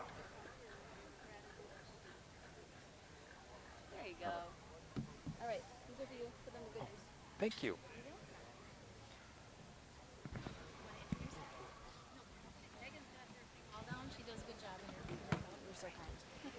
And we are fortunate for those sitting in our show ring here to have our Wisconsin State Fairest of the Fair. So if our gentleman could move out of the way so Megan could enter the show ring, Thank you. Please welcome Megan, our Wisconsin State Fairist, to the fair. Yes, thank you guys so much. I appreciate that. Well, good morning, everybody. My name is Megan. I'm currently serving the state of Wisconsin as the 2025 Wisconsin Fairist of the Fairs. I'm from Kewaunee County, so way other end of the state, and I'm so blessed to be traveling the state this summer, visiting over 50 county, district, and state fairs here in our great state. This is stop 24 of just over 50 fairs, so we're almost halfway, but I am so blessed to get to be promoting the people, passion, and purpose behind our beautiful Wisconsin fair industry. I grew up as a 4-H'er exhibiting dairy and swine, so all of these swine exhibitors makes my heart so happy. This is where my passion for the fair began and where I fell in love with all things agriculture and 4-H and the fair. That led me to serve as the Kewaunee County Fairist of the Fair last summer, compete in January against a group of 33 incredible women who are working to promote the fair industry just the same as I am. And this summer, I've been traveling all around. I hope that each of you are able to join me next week, which is crazy, at the Wisconsin State Fair presented by U.S. Cellular, happening July 31st through August 10th. If anybody is interested in coming, I have a trivia question, and you can win free State Fair tickets. I'll be here till noon, so you just come find me, answer a trivia question, and I can get you State Fair tickets. Sound good? Yay! Thank you all so much for being here and for being fair supporters. It is so wonderful. Fairs are creating such wonderfully well-rounded youth in our community, and that makes me so proud and so happy. And congratulations and good luck to these exhibitors.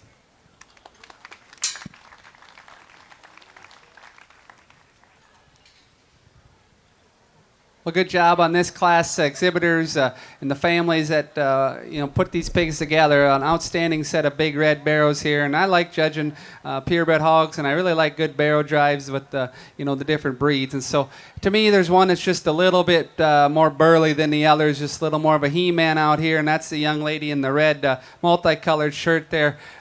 She just brought a stud to a pony show, and that one right there. He's a wide-bodied barrow, tremendous bone, tremendous rib, as much muscle as you can pack on a skeleton. I'd be the first to say, I like to just free him up ever so slightly just to make him more perfect, but to make him a little better there. He gets just a little bit, little stiff right there behind. His front end is pretty decent. I'd just like to see his rear leg just to be a little more confident there, but that's a really powerful barrow. Second's going to go to the young man right in front of me in kind of the white shirt. I think those two pigs just kind of fit together. They're about the same size and weight, and they look very similar. His barrow just isn't as muscular. You look down the top line of that barrow, he's just not as shapely, but sound and functional. I like that barrow too for second. This is kind of the outlier. He's a lightweight barrow, and almost could have fit in that last class just a little bit better. He's very correct. The gentleman had a struggle with his last barrow. Now he can get one out here that can show off a little bit. And this guy's really sound, very free and easy on his feet and legs. He just not as much of him. He's not as wide as the first two. He's not as heavy muscled as the first two. But, down the road, I don't know where this barrow's going to go, but another 40 pounds, that guy could be a player because his skeleton's so good. Here's the big heavyweight barrow. The young man, he's a good feeder. He gets those pigs to grow. And one issue with that sometimes is it can get a little fatter, and I think that's probably what happened. This guy, just a little plainer up over his top, maybe just a little past 12 o'clock there in terms of where you'd want him, but a big growthy barrel with some depth of rib. He is heavier muscle than the barrel that he's going to beat here, and so that's why I placed that pair that way. He's just got a little more muscle, but both barrels need to be trimmed up just a little bit in this class. So congratulations on a good set of barrels as we finish up here in the Durocs.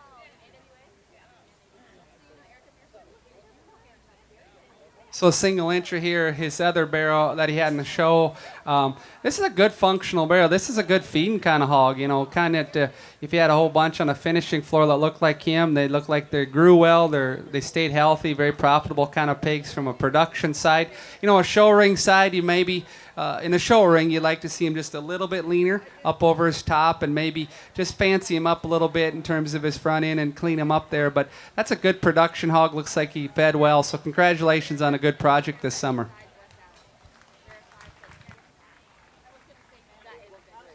In that Duroc purebred class, first place was awarded to Owen Howe. We'll now be moving into the Hampshire Market Barrow class. We will combine the 2 Hampshire classes, so we would ask the 4 Hampshire Market Barrows to the show ring. Again, our Hampshire purebred Market Barrows to the show ring. On deck will be our Poland China Market Barrow. And my apologies, in that first class of Duroc Market Barrows, the blue was awarded to Miranda Creaser, and our second place to Drew Pesa.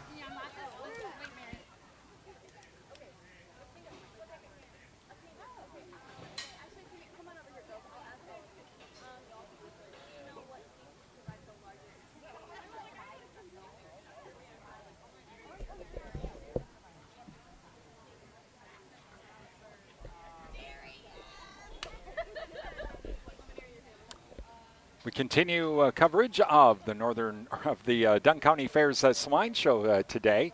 I'm Brian Winnekins from WRDN Radio, and thank you for joining us this morning. Again, thank you to Megan Salentine, the Fairs to the Fair, for joining us as well today. Thank you to our broadcast and video streaming sponsors, including the Wisconsin Soybean Marketing Board, also SFB, Security Financial Bank, Durand, River Falls, Eau Claire, Ladysmith, Bloomer, and Black River Falls, where electronic banking is easy. Visit sfbank.com for more information. Alcivia, leading member-owned agriculture fuel cooperative serving Wisconsin, Minnesota, and Illinois. Alcivia right now having the farmer commodity program that will be getting underway. It's getting underway right now for the wheat harvest. Will also be getting underway for the fall corn and soybean harvests. And find out farmers how Alcivia can actually come right to the farm and pick everything up. Just visit alcivia.com for more information on that program. Please thank all of our sponsors. Give them a call, drop them an email, visit their business, and tell them thank you for supporting our broadcast. Without their help, we wouldn't be here today. So please thank them for supporting this video stream. Also, please thank the Dunn County Fair Board. Let them know as well that you appreciate the fair streams. And those of you watching on NTech Channel 99, thank the Durand, Arkansas School District. They allowed this is us a to tougher broadcast class on because there's going to be some trade-offs and kind of what you put your emphasis on. And so to me, it could be close if you kind of go in different ways. But to me, trying to stay similar to what we picked in other classes, that's good, sound structured, kind of productive hogs that have some rib and body. You need to kind of fall on the young man there with the orange shirt on as a class winner. Let's give him a nice round of applause. I'd be the first to admit I'd like to see that pig just a little leaner down his top, but he's deep-bodied, he's sound on his feet and legs, he's got a little bit more width and production in him than some of these other barrows out here. So I would like to see him a tick leaner, but that's kind of how judging classes kind of work out sometimes. Second's going to go the young man right over here with the kind of the red shirt on, red and white shirt on. You have the heaviest muscled bear of the class. I just wish he was a little freer moving, and he just kind of maybe looks like he runs downhill a little bit. He actually has the most expression down his top. He's got the best shape to his upper loin edge, and so that kind of was close. I'd just like to see him just a little bigger in his kind and just a little bit, more correct in the way he walks off his rear legs. But I think on a carcass standpoint, that pig is going to be pretty nice to look at on a kill sheet. Third's going to go to you, young lady. I just wish your barrow had a little bit more muscle because he's the fancy one. He's the level one. He's the correct one. You got a nice look to that barrow. Just need a little more ham shape, just a little more loin shape. Same with the wide belter barrow coming across the middle. He's a nice level barrow in terms of his hip.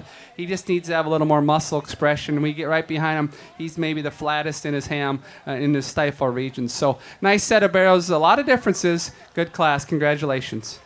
Yep, good job, bud. In that Hampshire purebred market barrow class, first place was exhibited by Miles Brenner, second place by Michael Reduns. We'll now have our single entry in our Poland China Market Barrow class. On deck should be our Yorkshire Market Barrows. Yorkshire Market Barrows on deck.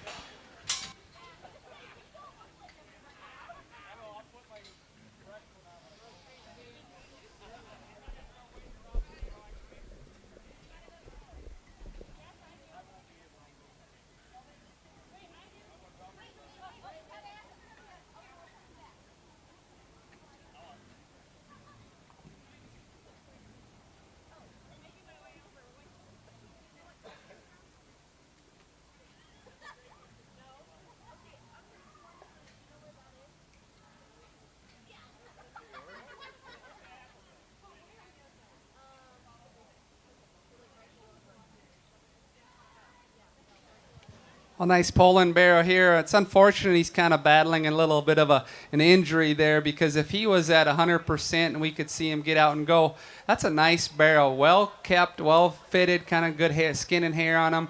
He's got a good center body. I think, that's a kind of a barrow that you could build on. Unfortunately, he just comes up with a little bit of a slight limp, and I was just joking with her. We got pigs at home, and we individually feed them. And every morning as I walk out to the barn, I'm just always have a little bit of anxiety. It's like, okay, who's going to get up limping today? All right? If you have show pigs, you understand what I mean by that. Who's going to get up limping today? And they're by themselves. No pigs in the pen with them. So that's the show pig world we live in. We don't hardly get much sleep at night because we're worried about going to the barn in the morning. So congratulations. Now our single entry in that Poland Market Barrow class was exhibited by Emily Zukowski. We'll now be going into our Yorkshire Purebred Market Barrow class. Those Yorkshires, please make your way to the show ring. This will conclude our Purebred Market Barrow classes. So we would ask our first and second place Purebred Market Barrows to be on deck for naming of our champion.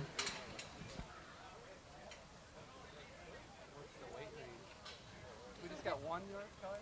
Yep, 251 to 284. Again, these entering the ring is our Yorkshire Market Barrows. These hogs weighed 251 to 284 pounds today. Following this, we will be naming our champion purebred Market Barrow.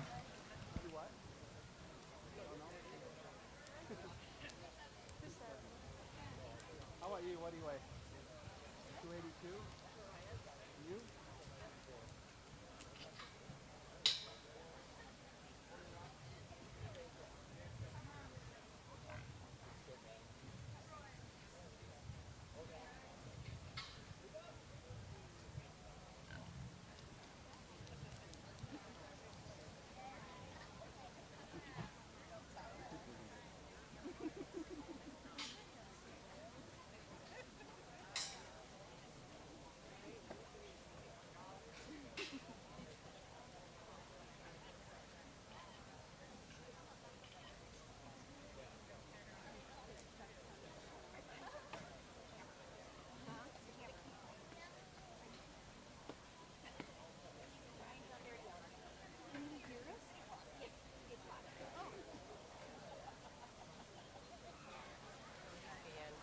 And that's a good reminder. We are live streaming our swine show today. So those of you who have walked in front of the camera, I'm sure the YouTube viewers and our Facebook friends on WRDN have seen your lovely profile. So we think Brian's not here, but Brian Winnekins with WRDN is live streaming our swine show today. He was live streaming the dairy show yesterday. He'll be streaming the beef show this afternoon. And Brian's back. So please give a round of applause for Brian for all their work in live streaming. Thank you, Katie. Appreciate that. We're working on getting a food truck with pork chop on a stick and chocolate covered bacon being made during the hog show. You know, I mean,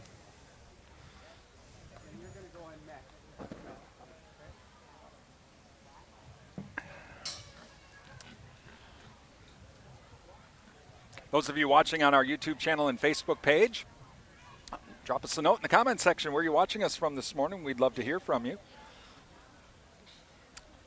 Folks over in Lake Holcomb watching this morning.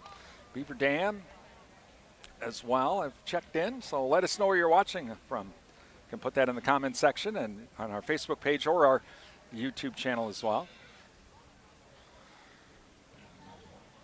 Yes, we are working on trying to have something during the pig show right behind us in the street. Chocolate-covered bacon and pork chop on a stick. And they're making it during the show. Just think about, the smell of that bacon and pork chops just wafting over the fairgrounds. Oh yeah, that works for me. I'll take 3 of each.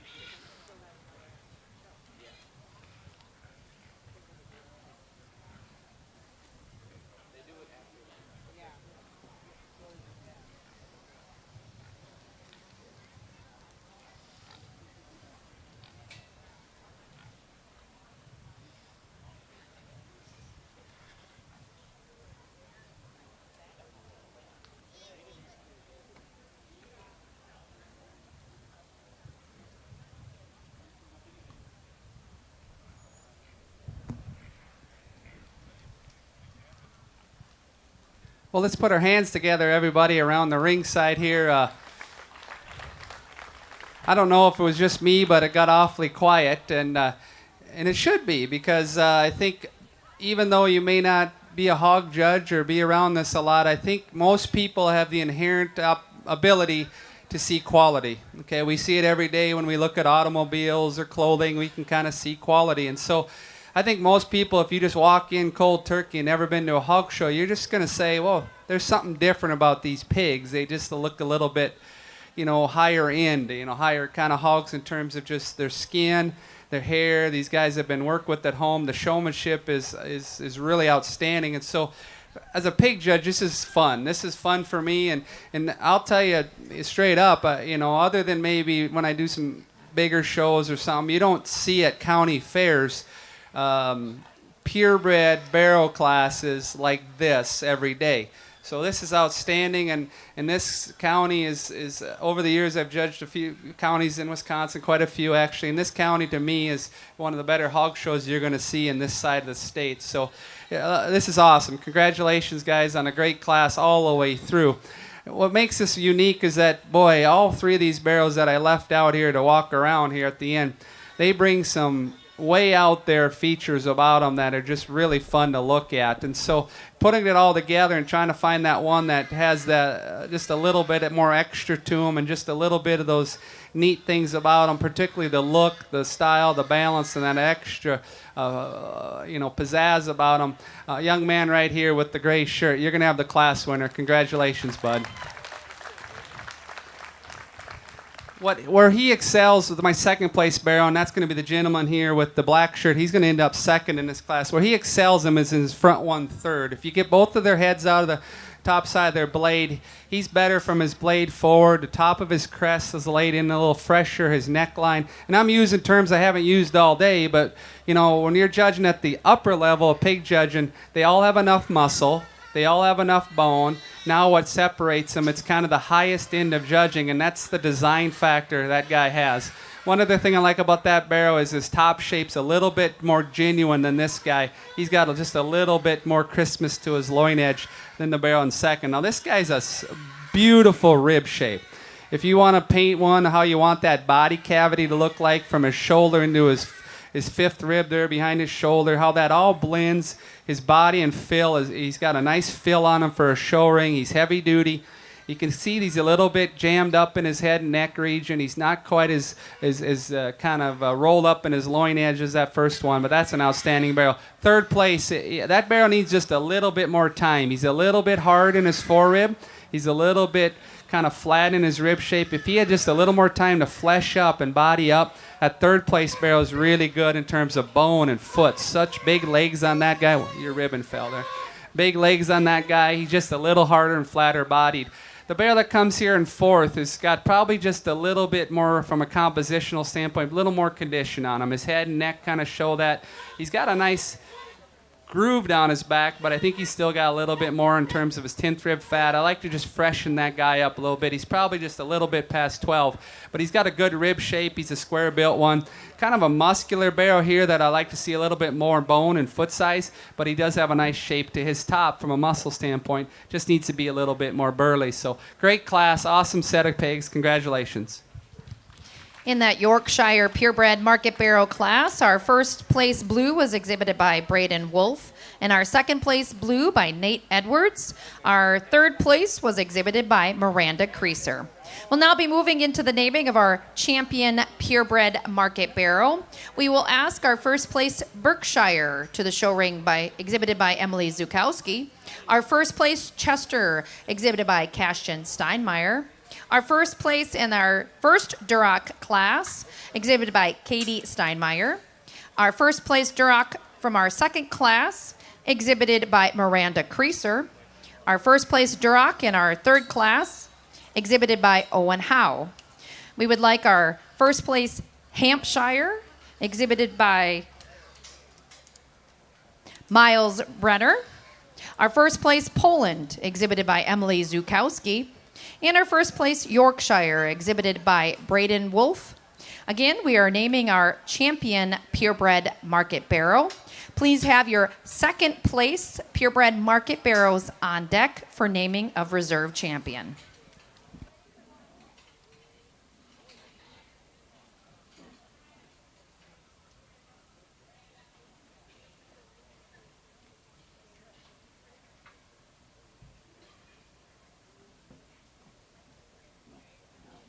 It's a great opportunity to thank our judge. Our judge today is Kyle Roseboom. He is from Roberts, Wisconsin.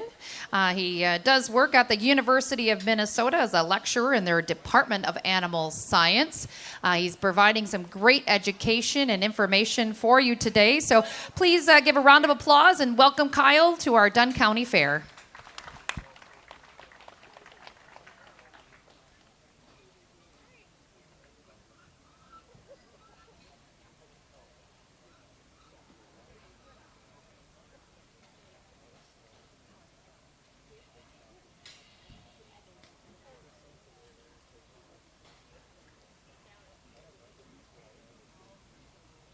Well, like I said in the Gilt show, I love purebred hogs. I grew up with that in our family's farm when I grew up out in western Minnesota, and I always have a fondness for purebreds. It is hard. It is hard to make purebreds look as good as crossbreds. They're just, crossbreds are kind of, you can put a lot of different things together and kind of come up with the perfect one. But to make purebreds that can run with crossbreds, that takes a lot of work and effort and good breeding programs. So I appreciate you kids going out there and finding good purebred hogs and promoting that side of the industry. I think it's wonderful. So, you look across the ring here and you can see hogs that I kind of like if I had the opportunity. I like big-bodied hogs that look productive and they look like they grew well. Maybe because I work with the University Swine Unit and we have to feed a lot of pigs out. The ones that we don't sell as show pigs in the spring, we have to feed them out. And I've seen some of the horror stories with those show pig lines that some of them don't grow very well. In fact, they grow very slow. And they don't really work well unless you can sell them as show pigs. But the problem is if they are slow growers and you sell them to those kids, sometimes they don't perform well for those kids and then they don't have a good experience. So I still think body and performance and production needs to still be in the show ring. But yet it is a show, so they got to look good. They definitely need to be sound on their feet and legs and have a nice look from the side and kind of have that extra fanciness about them. So great set of pigs. I won't talk about them individually. It's getting kind of warm out here. I appreciate the weight loss program today, too. I think I sweated off like 5 pounds. My wife will like me, maybe. But great show. Congratulations. Young man, one horse show out here, buddy. You won this thing easy. Good job. And our champion purebred market barrow was exhibited by Braden Wolf with the Yorkshire. We'll now have that second place from that Yorkshire class exhibited by Nate Edwards to the show ring for a naming of our reserve champion. On deck, we will go into our crossbred market gilts. So on deck, lightweight crossbred market gilt. Well, that reserve York that came out, he came out of a really tough class, and in most places I would have I've been this summer, this guy would have won the purebred deal and a lot of times the whole show because he's very heavy boned. His hind leg is very flexible, and he's just got a stout look. Where he got beat were just some finer points. He wasn't as good fronted as the barrel that won, and he wasn't quite as hard and lean up high along his loin edge. But that's a good barrel and really, really good. He's in contention for reserve. He's in contention with the 2 Durocs, I believe. This is that really wide one we saw in the heavy Durocs. So much extra bone, so much rib and body. I'm a little hesitant off his rear legs. I'd like to just see him be more athletic to make him, more ideal for me. He gets kind of wonky there, but boy, he's a wide one with tremendous amount of bone. The lightweight Duroc is kind of interesting down the road. If that's kind of a good barrel. He's a lot like this guy actually. Kind of heavy bone, stout ones. Where I'd fix him, he too maybe has a little bit of the Duroc dance behind, I call it, where they just don't want to be as sound as ideally they could be, but wide, robust hogs. I think it's pretty logical for me to keep the 2 Yorkshires together. That was an elite class. They need to be together. Congratulations. Good job. And our reserve champion in the purebred market barrow is exhibited by Nate Edwards with the Yorkshire. Congratulations. We'll now be moving into our crossbred market gilt classes. We'll start with that lightweight of crossbred market gilts. If you could please make your way to the show ring. Crossbred market gilt, our first class to the show ring. Again, watching coverage of the 2025 Dunn County Fair Swine Show. Joining us right now, Jim Powers. He was in charge of the dairy show yesterday, and he also is the dairy judging coach here in Dunn County as well with some of the students. And I want to have Jim come in, chat a little bit about the dairy judging program. Congratulations on the state, qualification here to go to the state tournament. Well, thank you very much, Brian. I mean, it's always fun to do dairy judging, especially within the area, because it's not just Dunn County. We got Barron, St. Croix, Pierce, Polk. We all battle hard against each other, and it's all within that. But once we move on to the state or to the next level, we're always the biggest fan of that team that won. Yeah, well, it's because it's us against the world now. Oh, absolutely, and we've sent teams to World Dairy Expo where they've achieved high marks, they've done well, and they've gone on and earned trips to international Scotland, judging on an international basis. And actually, our judge last year of our show, Brooke Geesey, maiden name Brantner, was our judge, and it was an honor to have her back as part of our team to actually judge our dairy show. And so for this year's dairy judging team, the kids, again, some firsts for the Dunn County team. Absolutely. So very first time in my judging career that we had first place junior team. It goes to show the level of competition in which I always stress to the kids, I said the first contest likely could be the toughest. And so we had Tyler Quilling and Cole Quilling who were first and second. They're right on their last year being juniors, but they did a great job, and we got a team that we can take to state and be very proud of. And so how many kids are on the team now? Right now on the junior end, we have 8 and we have 3 seniors. And so it usually goes in waves just on on how we sit with, the 4-H kids coming in, moving out, graduating and stuff. And so our future of the talent coming in is really good. And it's going to be just competitive within our own team, yes. And so for those parents that have kids that might have an interest in dairy judging, how can they join the team? If they want to judge and join the team, basically through Dunn County Extension, or reach out to myself. My son is actually the other coach, and his name is Ben. That's how we get involved. And I do my own little recruiting while I'm here at the fair to make sure that nobody falls through the cracks. Wow.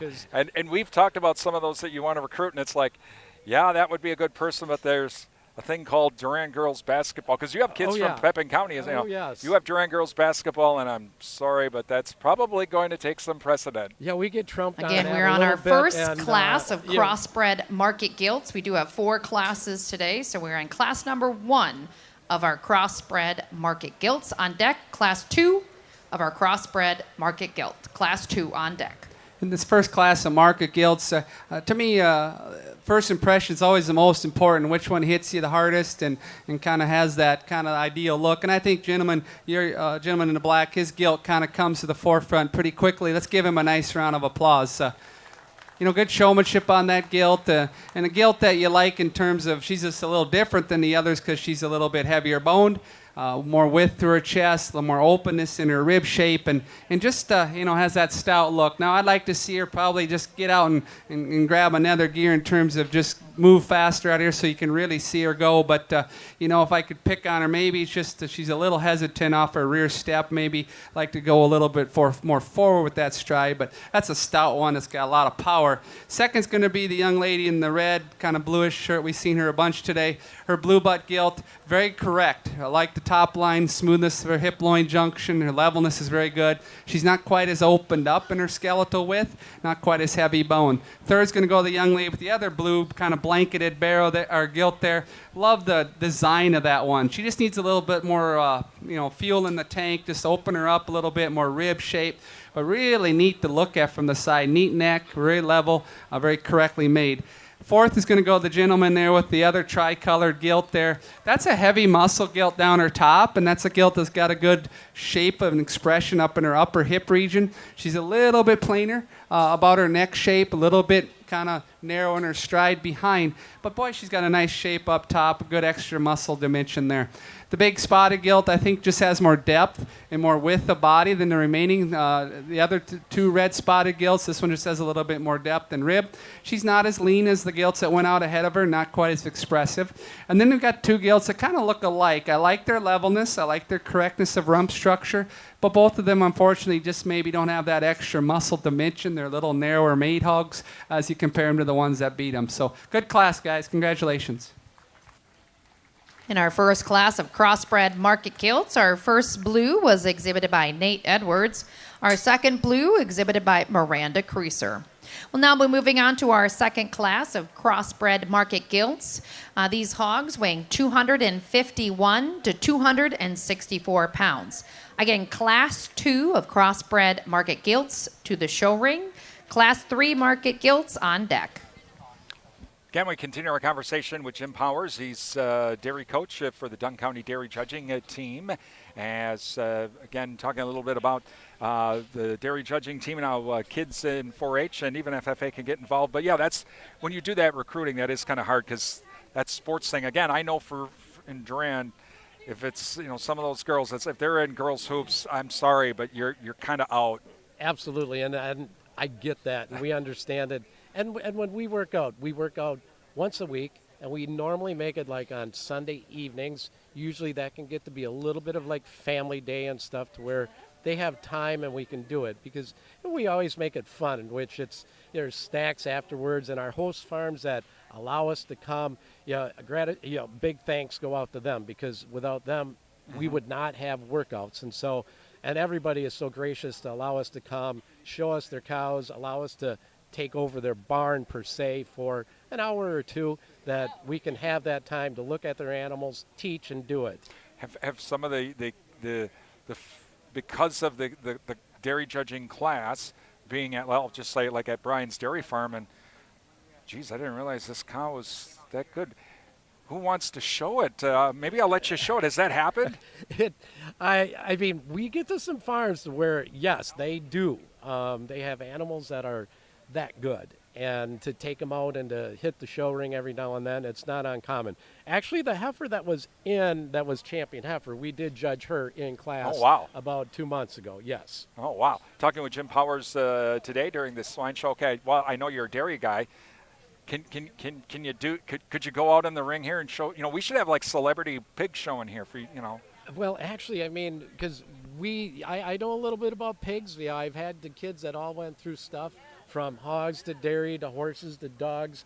And a lot of it, it kind of does come back to home base to where functional, quality animals that have mobility, ability to grow fast, gain, all that stuff. So, yeah, absolutely. I could go ahead and, line these up, and it's just a different species. We're joking about having the pork truck behind us with the pork chops and bacon during the pig show, but here's something that would be, is at Northern Wisconsin State Fair, they do the master showmanship. So all of the master senior showmen from all of the different breeds, they come in, but now they have to show different breeds. It's a really cool event. We've video streamed that this year from Northern Wisconsin State Fair.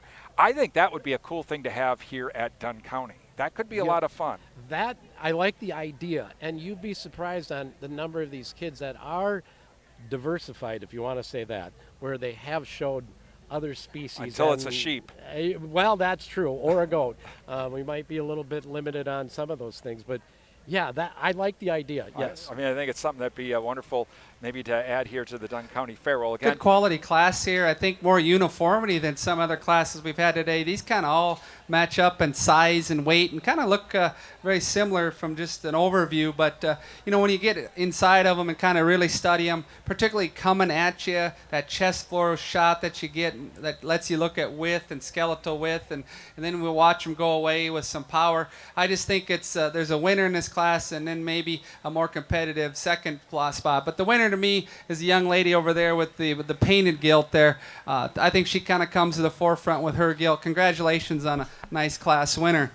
This one's really kind of three-dimensional kind of gilt. I love her width of chest. Her boldness of rib shape beats the second place gilt. That upper rib shape, just a little bit more width and power right down her back. And so, if I could change the gilt, and I see that a lot sometimes in these show pigs, it just sometimes they get a little tight in their hock, and I like to just see her just get out to be just a little more flexible. But I think she's still acceptable to come to the forefront of this class. 2 is going to be the blue butt right here in front. The young lady does a great job showing that gilt. She does reach just a little bit better behind than the gilt that wins. She probably ties in just a little nicer right in her loin and as it ties into her upper hip. This one just gets a little flatter through and through. Not quite as opened up for a market hog in that division. But boy, that's a nice one from the side. 3rd place, the young man's belted gilt coming across the middle. I'd like to see this one just be a little bit stouter boned and maybe just a little flexible, but boy, that's a genuine gilt. I think she'll look good on your scan sheet if you scanned them, or if there's a carcass deal. She's very lean at her 10th rib and a good loin edge in her. Actually, a very true and honest muscular kind of gilt. Next is going to be this one coming out here. The gentleman, he's got the blue top gilt here. This gilt is really robust, a lot of body, a lot of rib. She's a little plainer. I read her just a little flatter in her muscle shape down her top, just not quite as groove and as distinct in her muscle shape down her top. Oh, I think you might be in the wrong class. I think you're probably in the next one, yep. And then we can come out, gentleman in the green there. Love his attitude out here. He's got a lot like the other belted gilt. They're good carcass hogs, lean and expressive, but unfortunately, when you add the show ring side of it, this one needs to be sounder on her feet and legs. Her rump, you can see, gets a little bit steep and tight, and it makes her hind legs do some kind of awkward movements there. I'd like to just see her a little sounder, but from a leanness and muscle, I think from a carcass side, you fed her extremely well. And then we got a pair of bigger framed hogs here that have enough, they're long, big scale kind of hogs. Hogs that both of them, I'd like to see just a little more muscle, to be honest. When you look at them from behind, they just get a little flatter in their stifle regions. But nice class, congratulations. Good showmanship out here with throughout the class. Good job. In our second crossbred market gilt class, our first blue was awarded to Miranda Creaser, our second blue to Brenna Berg. We'll now be moving into our third crossbred market gilt class. These hogs weighing 266 to 299 pounds. Again, class number 3 of crossbred market gilts to the show ring. Class 4, final class, on deck.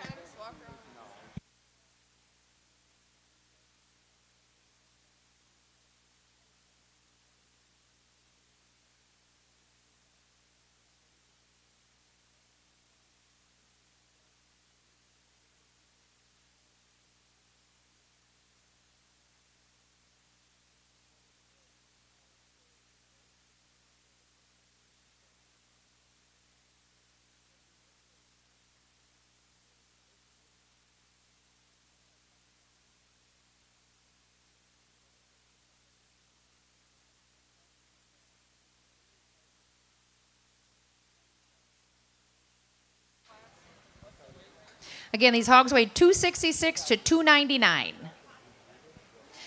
Minimum weight for our market animal sale tomorrow evening is 220 pounds. So you might see some of these animals be sold in our auction on Saturday evening. Again, if you're interested in being a buyer, a lot of our seniors will serve a buyer's dinner at 4 p.m. We encourage you to come, enjoy dinner, and then bid on some of these fantastic animals that you're seeing.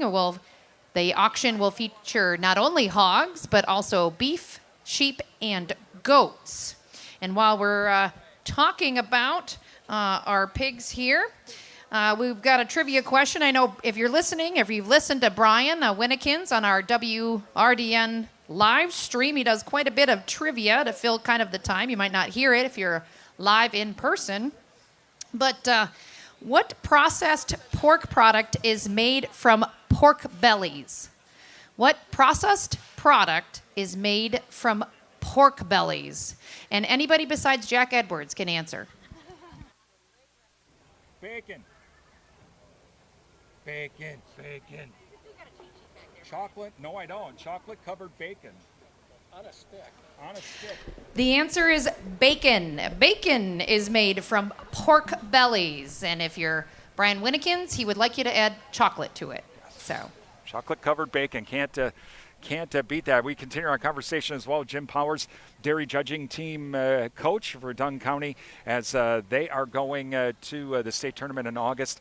And Jim, one of the other things that people may not really remember about or think about this is being part of this team is more than just looking at dairy cattle. There's a lot of life lessons here for these kids that they're learning in what I would say in a very fun atmosphere.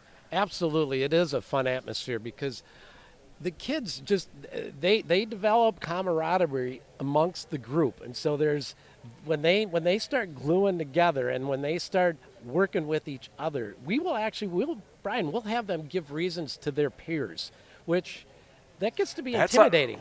Yeah. It's one thing just to go in front of an individual, two coaches and stuff, but then when we want to start picking them apart and really fine tuning. When you got to do that in front of your peers, then it gets to be at a whole new level. But that's when you get the team, because then they're rooting their teammates on and saying, okay, if you can do this a little bit better. And because they want that team to do good. Yes, 100%. Looks like we're going to have another, looks like we'll be going back out to the ring here. We'll continue our conversation with Jim as, again, the Dunn County Dairy Judging Team is the junior team going to the state tournament here in August. This is a nice class. These three that are remaining out here, boy, they're stout ones. This is, kind of represents the show pig industry, making these hogs wide base, making them round bodied and putting plenty of product and punch of muscle in them. And so, really good gilts out here. And I think what separates them for me is maybe more of a design issue. Which one is probably the more comfortable one on their feet and legs? Maybe which one kind of looks a little better through their front 1/3 and kind of has that elevated look to them. So that's probably what separates them. To me, the one that puts it all together, the one that probably combines width and power with a little bit better range of motion, young lady's blue gilt's going to win this class. Congratulations to you. Where she separates herself to me is she's a bit more correct at her hock than these other two, and just kind of reaches and grabs more ground as she gets behind. I love her rib shape, I love her body. For a blue ones can sometimes, like black lambs, can kind of give you a frail look, but I don't read that in that gilt. There's enough stoutness. You gentlemen with your blue-eyed gilt, you're going to be second in this class. Let's give him a nice round of applause. If I was going to place the class from their hip forward, then this one probably would win because I like her height at the top of her blade. She's really good in terms of her neck length and kind of gives you that kind of sassy look up front that's kind of neat to look at. My only reservation with her is she's a little hesitant. Again, must be a Ford dealer in town because we need more Chevys, right? This one right here, I just want to see her get out and reach and go. She's, she'll take a great picture. Her elevation is good. But just her hind leg just gets a little bit short and kind of a little bit more outside her skeleton. Just like to redesign that. But her front 1/3, her bone, and she's fed real good and really good body shape in that one. Nice gilt for second. The calico over there, boy, she's probably arguably the heaviest muscle. Boy, she's got a big top, a big hip, a big kind of stifle region in her. I think she's got more condition on her, relatively speaking. I think she's a little bit not as true right up top in terms of just genuine freshness. She's a little bit plainer fronted in her front third, but that's a powerhouse with body muscle. Maybe just gets not quite as good in the terms of her look. Here's a really big kind of frame, long body gilt. Gentleman worked really hard out here to show her off to me. I don't think she's as muscular as the other ones. That's my only reservation. I think she's sound. I think she's long bodied. Just needs a little bit more shape and expression as you get right behind her. And we got a red gilt that wants to go out that other side of the ring, but the young lady, did a good job too, trying to get her out in front of me. This one just, I read, is a little flatter made. She's not quite, her rib shape gets a little flatter. She's a little leaner than the two gilts that remain, but I don't read her as quite as wide-bodied as she needs to be to move up higher in the class, but I think she still is leaner than the other gilts that conclude. The spotted gilt coming and the black gilt that remain, they're big scaled hogs. I like that about them, but with that, I just like, from a market standpoint, see them a little leaner designed end to end. So nice class. Good job, everybody. In our third crossbred market gilt class, our first blue was awarded to Brenna Berg. Our second blue was awarded to Nate Edwards.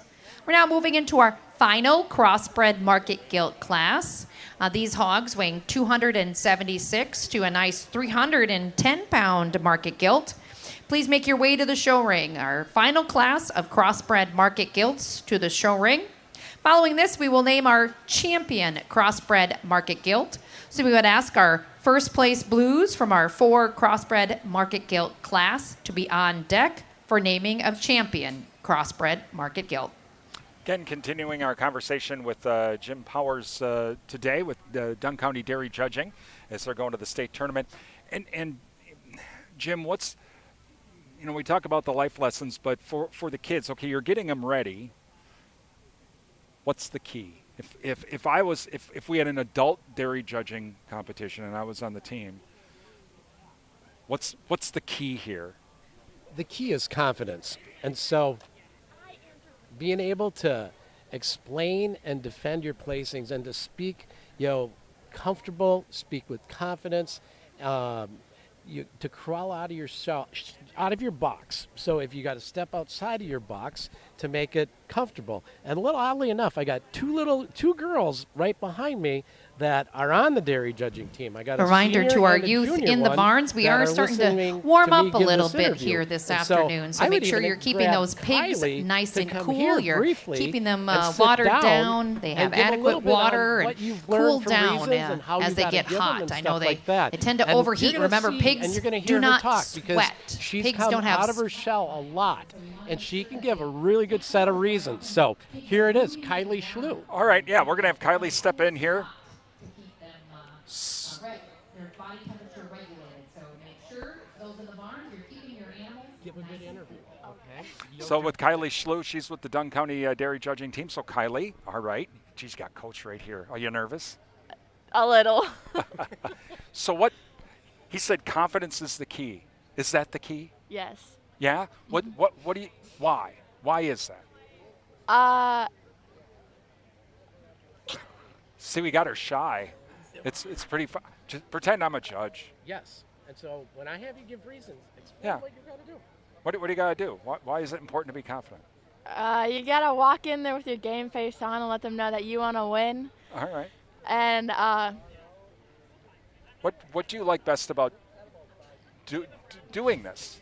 What's the best part about being on the dairy judging team? learning more about how. Oh my gosh. Okay. We sprung it on her. So, but that maybe we'll try and do something later. But anyway, now Grant, again, that's absolutely. So I mean, Looking at our final class of crossbred market gilts, we'll name our champion and move on to our crossbred market barrows. So those crossbred market barrows should be on deck. We'd like to take this time to thank all of our many, many volunteers. This Dunn County Fair would not be possible without the many volunteers that help out our 4-H youth and association members. So in our show ring today, we have Mariah Creaser, A lot of these are former Dunn County youth that have come back to help out. So Mariah, we have got Chloe Doomer helping with the boards. Jack and Tina Edwards. I know Tina Edwards is in the barn, and Tina does a lot between the Swine and the Meat Animal Project.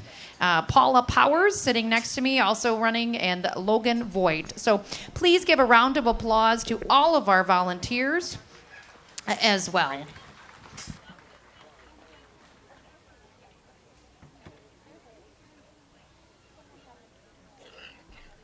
And again, if you have family and friends who are not able to travel to Menominee today, we would love to have them watch our live stream. We could not be possible without Brian Winnikins from our WRDN radio station here. Brian has done live stream at many county fairs. During Dunn County, he did dairy yesterday. He'll do swine and pig this afternoon, and the meat animal auction. So again, you can visit their Facebook page. They also have a YouTube page. But let's give a round of applause again for Brian with WRDN. Thank you there, Katie. Oh, wait, it looks like the judges will continue our conversation. Yep, judge, it's got to go to the judge. Well, I don't now. know if that cat running through here was a bad omen or something, because I think Dunn County pulled a trick on me having all these reddish hogs at the end. It's probably what I look right now with the sunburn out here. I kind of probably match these pigs, but this is kind of a fun deal. You don't see this very often, and I categorize these as not show pig pedigrees. I think we can all realize that these are more production. Probably came from production genetics because, first of all, they're in the heavyweight class. That means they grew well, and they're probably based on genetics for performance and fast growth rate. And so, the key in the swine industry and the production side of it is fast growth rate. Get them out of your finishing barns as fast as you can, but yet stay relatively lean, so you can hit the box, hit the window, and do well on the grid. So I think these are nice kind of hogs. I won't call them show pigs because if you look at them, they're a little more, plain about their neckline. They're not quite as shapely up high. But, from a genuine production standpoint, I do give credit to these young people. And there must be a lot of litter mates out here because they look very similar to me. A lot of 3 litters and maybe 1 litters out there. So there's a 4 litter gilt. So maybe a bunch of litter mates out here. I think, though, the one that's a little wider and square, gentlemen, I think you got the best one in the class. So congratulations to you. You compare her to the other ones in the class. She's the squarest on her feet and legs. She's the widest in her body cavity and just really, complete. And a guy, if you had a whole bunch of them feeding out, she's over 300, and that means she grew like a weed, and so a lot of good traits. Show pig-wise, there's others that'll be cleaner and fronted than her. There's others that are going to be heavier bone than her when you get in the crossbred thing, but that's the epitome of just good production pig right there. Second's going to be the young lady over there in the black and white with kind of the wider belted gilt. Now, she actually, of the group, has a little cleaner neckline. She's a little fancier than some of the others. She's a little heavier boned than some of the others. Just needs a little more rib. The one that went out of the ring, I liked her squareness of top line, her levelness of hip. She probably didn't have as much muscle as the ones that were in first and second, so that kind of made me put her down in third, but I liked her squareness and levelness. The gentleman here has a very sound. He has one of the sounder ones of the class. Just walks good. Freedom of movement's good.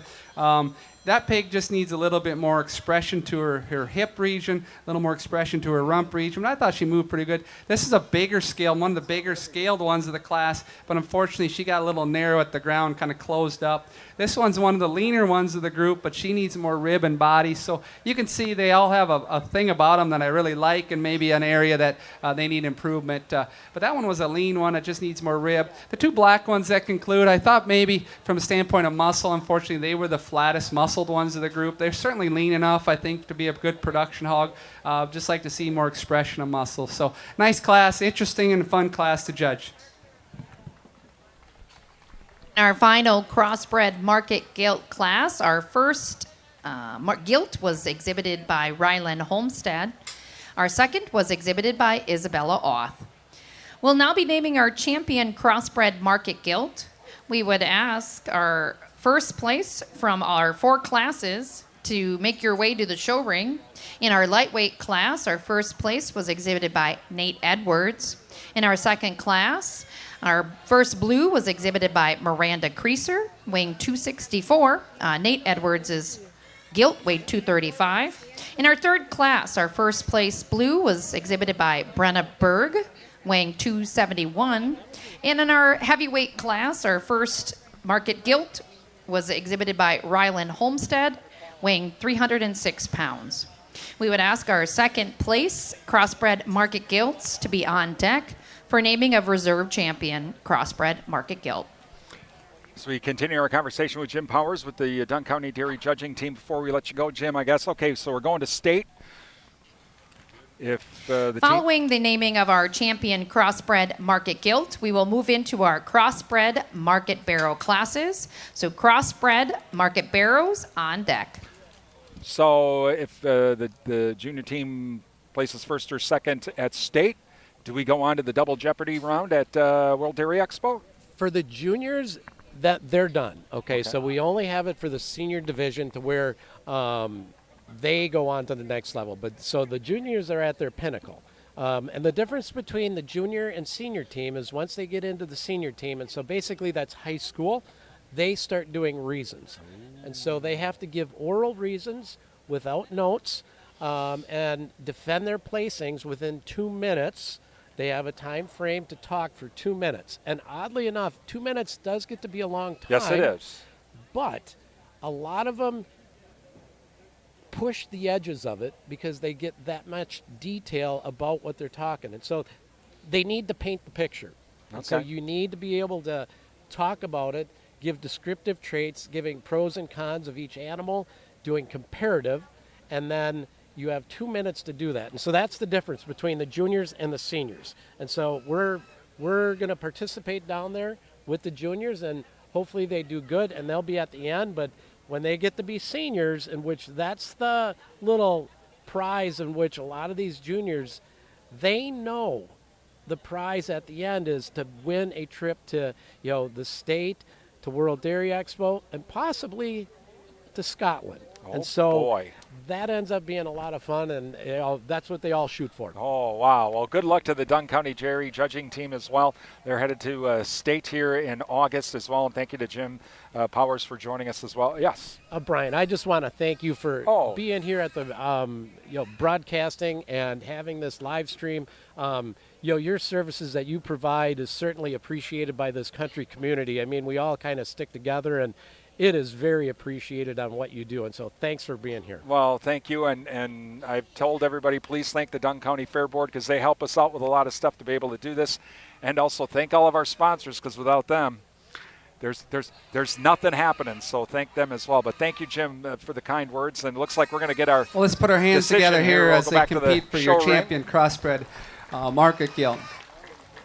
What a real nice set of gilts all up and down the line. They're just, higher end hogs that just, are just built for the kind of the show ring. And even this girl, even though she's from a production line genetics, I would assume, she's level and correct and kind of has that show ring build to her too. So nice set of hogs. I think there's some trade-offs. I would like to see the big gilt just a little nicer fronted. Probably give her just more circumference of bone to kind of match that body she has up high. The young gilt, the little gilt that won the first class, she's really unique to look at. Big feet underneath her, big paws, a lot of bone.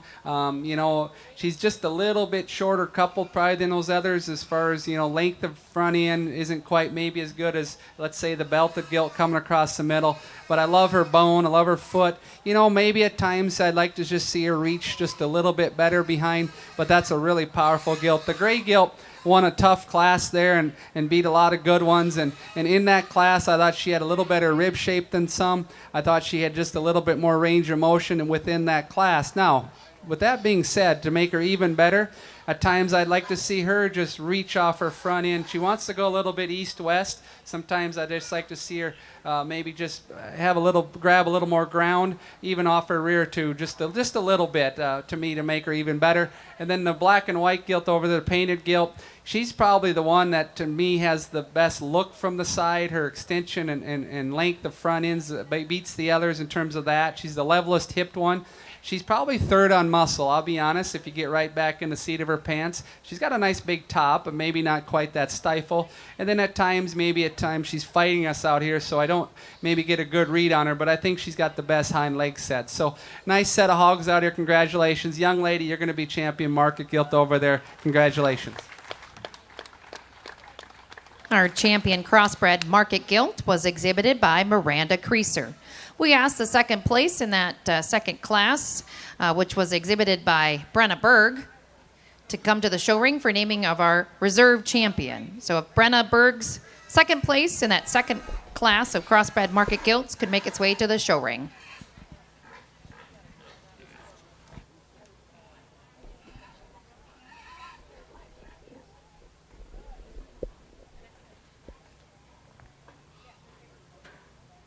Again, thank you to our sponsors, including Provisions Health, 3rd Avenue West Durant, changing the way you experience healthcare. Find out more at provisions.health. Chippewa Valley Energy, serving the Chippewa Valley since 1922. They have their summer fill and winter contracts programs underway. Find out more at ChippewaValleyEnergy.com. Wisconsin Credit Union, serving members for over 80 years. We belong to you. Visit wisconsincu.org. And AMPI, a farmer-owned cooperative serving the upper Midwest. They also have the Dinner Bell Creamery, featuring butter and cheese. Ask your grocer to carry butter and cheese from Dinner Bell Creamery with AMPI. Please thank all of our sponsors. Give them a call, drop them an email, visit their business, tell them thank you for supporting our video streams. Without their help, we wouldn't be here today, so please thank them. Also thank the Wisconsin soybean farmers with the Wisconsin Soybean Marketing Board, sponsors of our Well, certainly the blue butt gilt out here that comes out second was from a good class, and I thought her look from the side was as good as any we've maybe seen today. Her neck carriage is nice, her top line's laid in real smooth and correct. She just wasn't quite as opened up and quite as robust from end to end, but I thought that was a really good class with a nice set of gilts. To me, it comes down to reserve champion, actually between the silver gilt and the calico over there. I just think those two have a little bit more mass than she does and just kind of come a little bit wider. You know, as the drive gets on, the gray gilt is getting just a little bit tight out here and not really wanting to go quite as good as she did back in her class, and so that's starting to kind of be an issue with her. The other gilt, maybe, to me, I said I'd like to free her up just a little bit, but boy, she's so square-topped and square-hipped. Love the extra bone and foot size. The calico from the first class is going to be a reserve champion. Congratulations. A reserve champion crossbred market gilt was exhibited by Nate Edwards. That concludes our crossbred market gilt classes. We'll now move into our first class of crossbred market barrows. Our first class of crossbred market barrows weighing 180 to 240 pounds. If you could please make your way to the show ring. First class of crossbred market barrows to the show ring.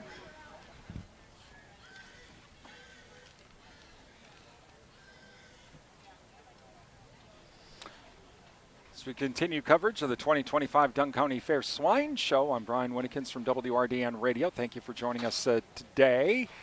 As WRDN, your home for farm news and markets throughout the entire day. We kick it off with the WRDN Morning Farm Report from 5 to 7 a.m.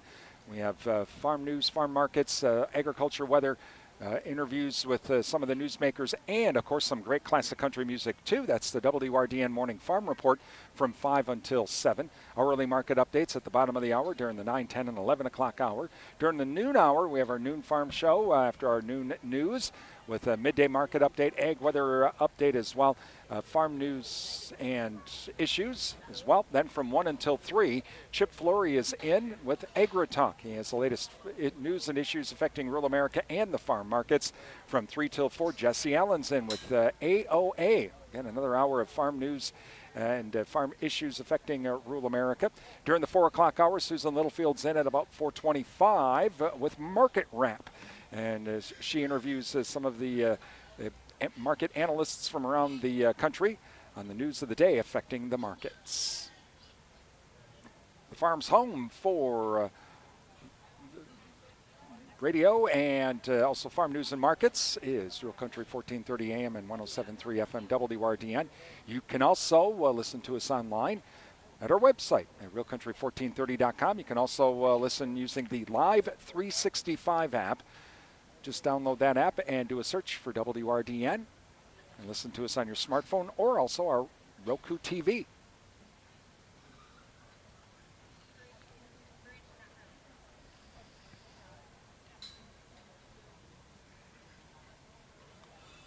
First class of crossbred market barrows in the ring.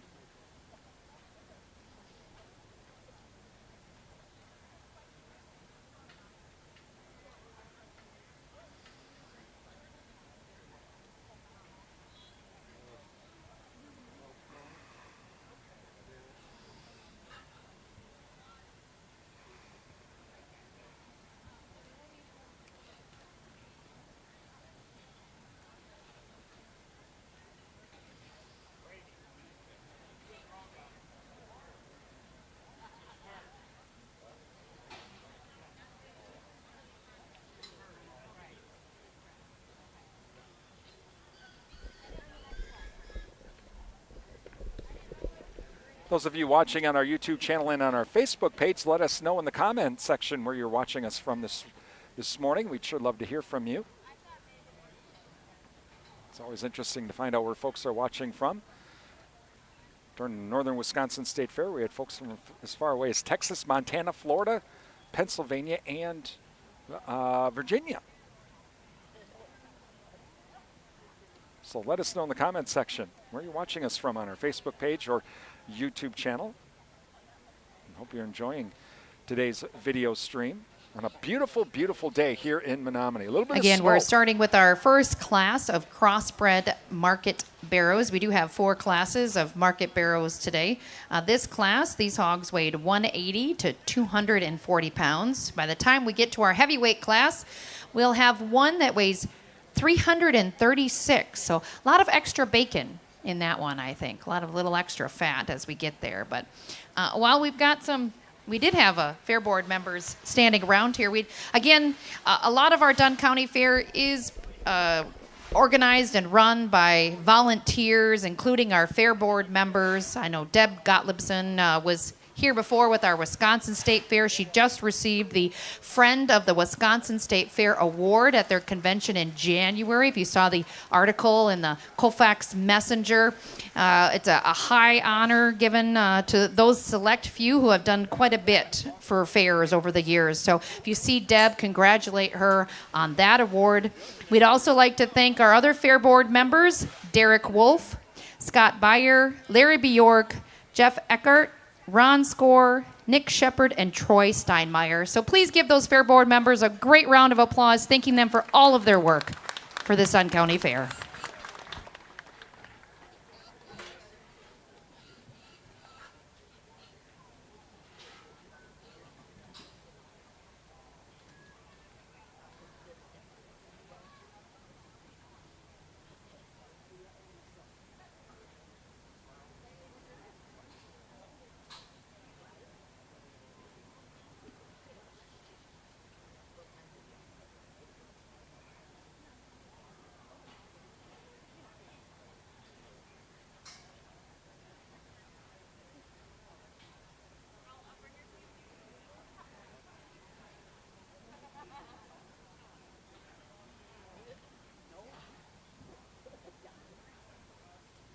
Starting off the barrow division, and it's going to be no different than the way I look at the market gilts. You know, those hogs that kind of put it all together, soundness of their structure, the rib and the body, and the extra muscle, and so we'll kind of follow that path. And there's one I think that comes the surface because of those things. Young man, you're kind of thin belt here on the other side. He's going to start this class. Congratulations. Let's give him a nice round of applause.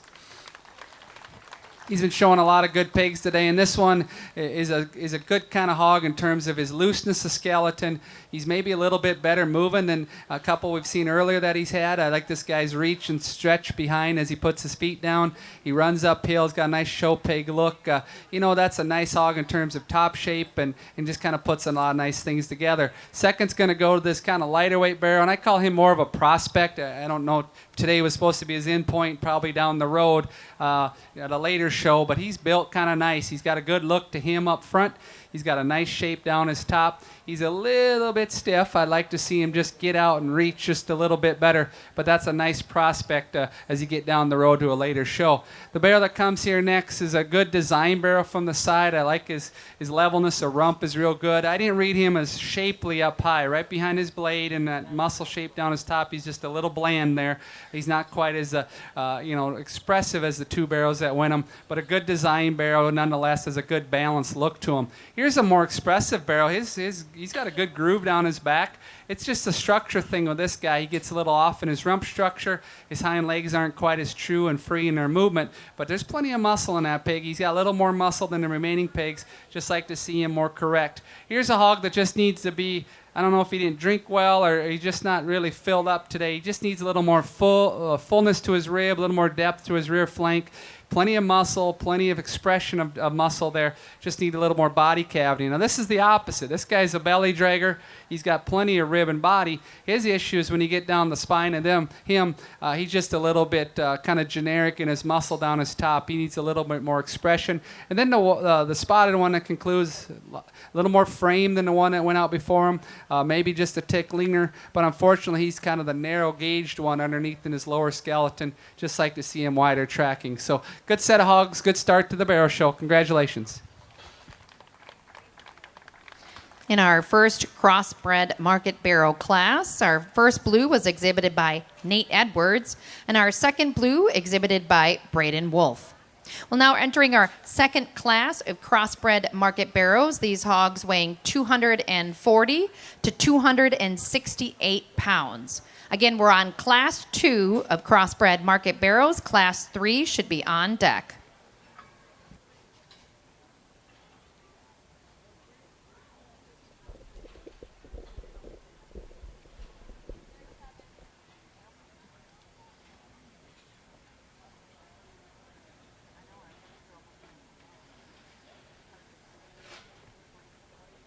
As we continue coverage of the Dunn County Fair Swine Show, going through our crossbred market barrows this morning. Later this afternoon, 1 o'clock, we'll have the beef show. So join us for that as well.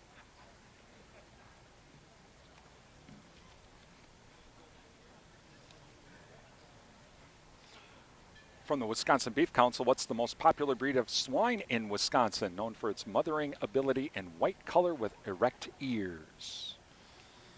What you think about that? Again, most popular breed of swine in Wisconsin, known for its mothering ability and white color with erect ears. We'll give you that answer coming up. Again, thank you to the Wisconsin Pork Council for some of the trivia questions today.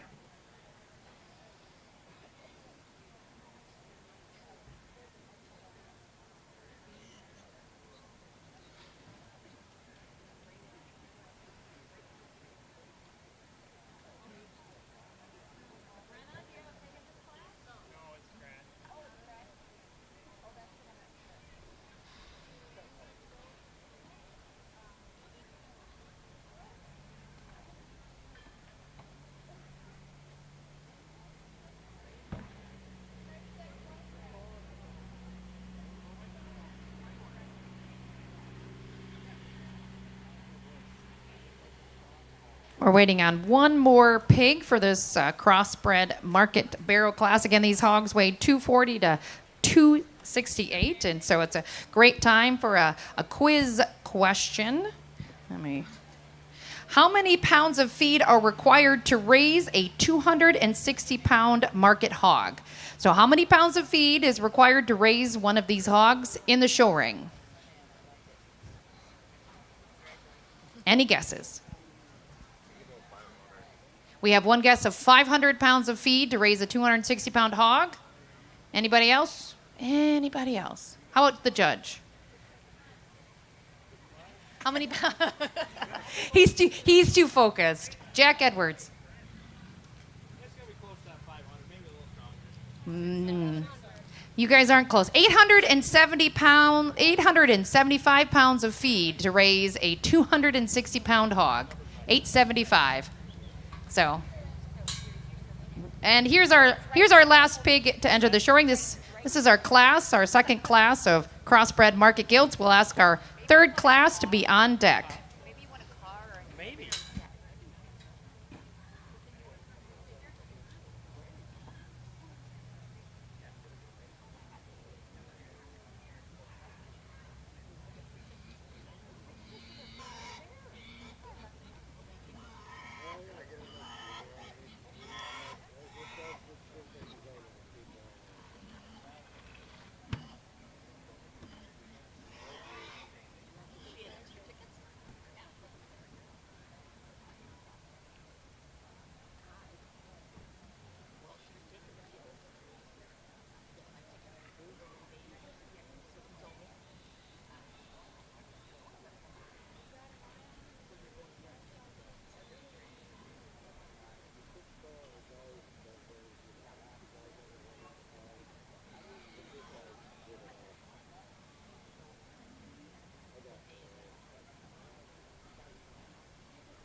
Good quality barrows in this class. To me, these two come to the forefront, the two black-headed pigs. To me, they just have a little more power to them. They just kind of a little more opened up than the remaining hogs in the class. And with that being said, there's one that's even a little bit more robust, a little bit more rib cage and body cavity. Young man right here with the black-headed barrow with the dot on him, he's going to win the class.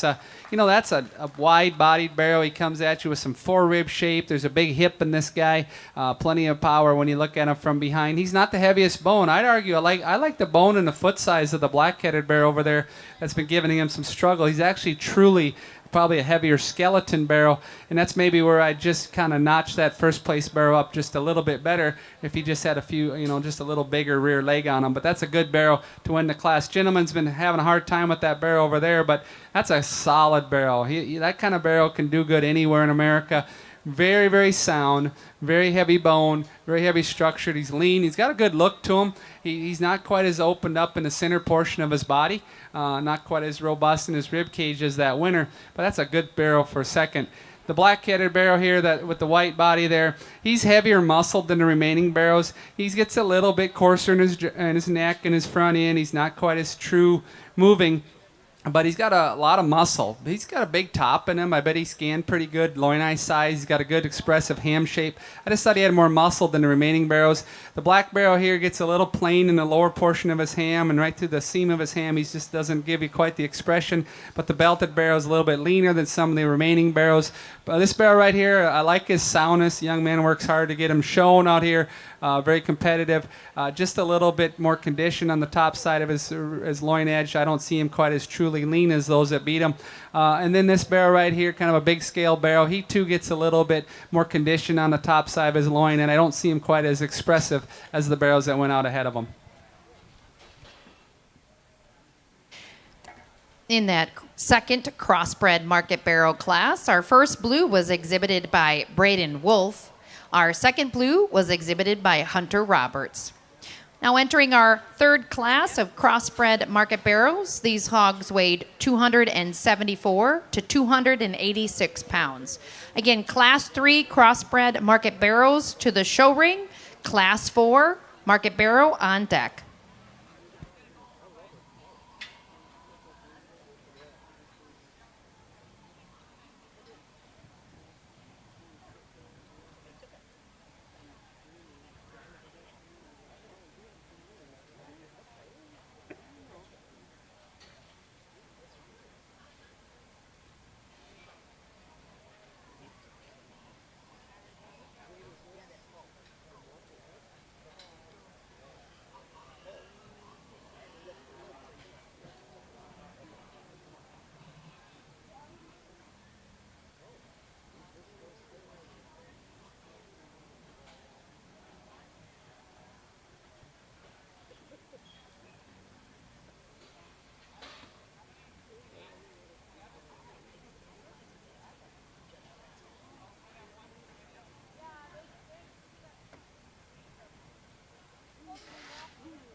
Chloe Oth, you're in the next class. Oops. Chloe wants to be out there right away.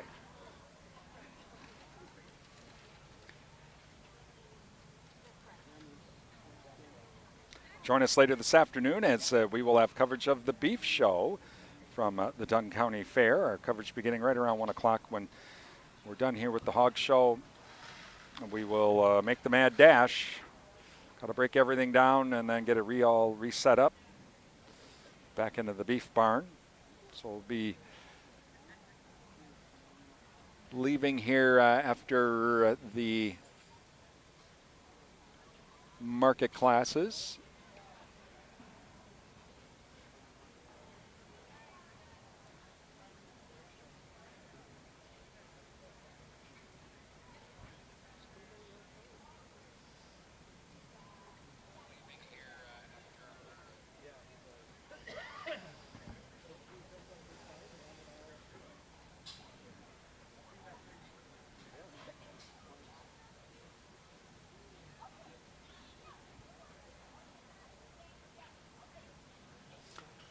So again, we'll be leaving here after we name our champion and reserve champion crossbred market barrow.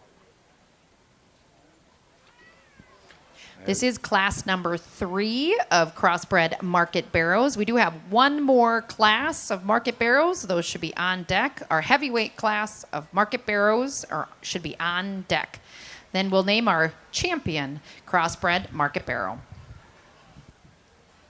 More of a logical class of sort. I think it fell in line pretty quickly here. The first place is going to be you, young man, with the light blue shirt. Let's give him a nice round of applause.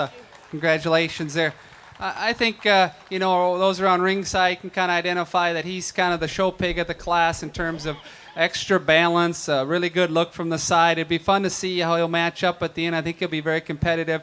Good reach and range of motion as you look at him relative to the other barrels in the class. So nice place to kind of fall on this class as a class winner. Second's going to be the young man over there with the blue shirt with his kind of black and white down-eared barrel. That barrel's got more muscle than the remaining barrels in the class. He's got a little more dimension up over top of his loin edge, and he's got a little more flair right out through from behind. Now he's a little bit relative to the class winner, not as neat-necked, but that's a good solid heavy muscle barrel for third. Second. Third's going to go to the young lady right in front of me with kind of the spotted red barrel there. I just read more ham shape in that barrel than the remaining barrels. I read a little more expression to his rump than the other barrels.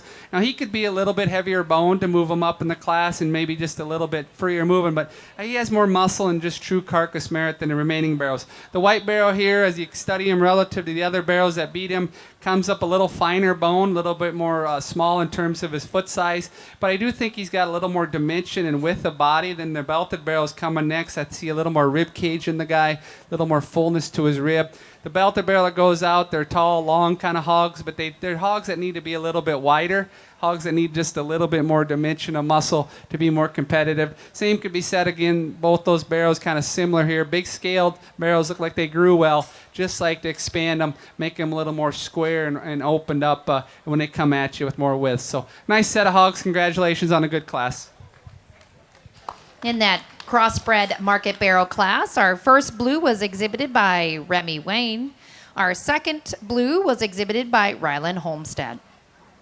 We're now entering our final class of crossbred market barrels, our heavyweight class featuring our hogs weighing 287 to a whopping 336 pounds. He definitely ate well this summer. So our final class of crossbred market barrels, make your way to the showing. Lots of marshmallows for that big boy.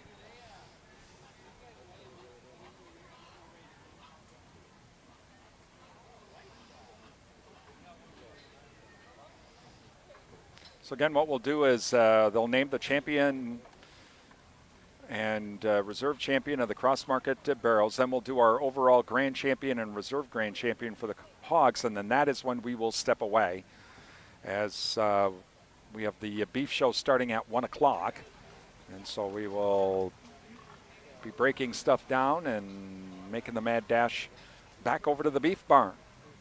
We'll come back at about 1 o'clock. Again, we do have some heavier weight hogs in here, a couple over 300 pounds. But if you're looking to put some meat in your freezer, you want some pork, we invite you to the auction Saturday evening. Again, we can start with the buyer's meal at 4 o'clock, where you can register to buy one of these wonderful hogs from these youth who have raised them.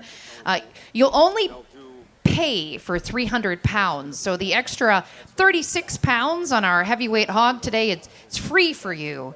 So again, we encourage you and our youth to invite buyers to our meat animal auction here under the oak trees. Hopefully we'll have good weather as we do today. Tomorrow evening, 5 p.m., and Brian Winnikins with WRDN will be broadcasting, I believe with Jim Powers announcing as well, hopefully. Jim Powers and for during the auction. I think he's doing just the radio. Just the radio. Jim Powers will be doing the radio with Jack Edwards. So if you can't make it, you're busy on Saturday evening. I don't know why you would be. You should be here with us. But if you can't watch the live stream, WRDN, Jack and Jim Powers will be featured on there. So. Sometimes I think they will. I'll ask. Okay. So I'm going to ask them. Let me ask them.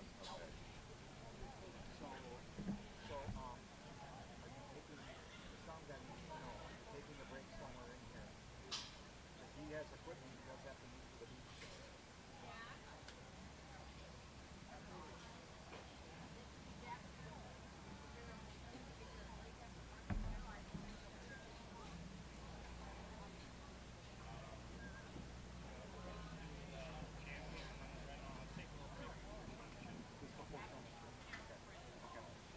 Okay, so after bred and owned, they're going to take a break before showmanship, so it should give you a chance to move.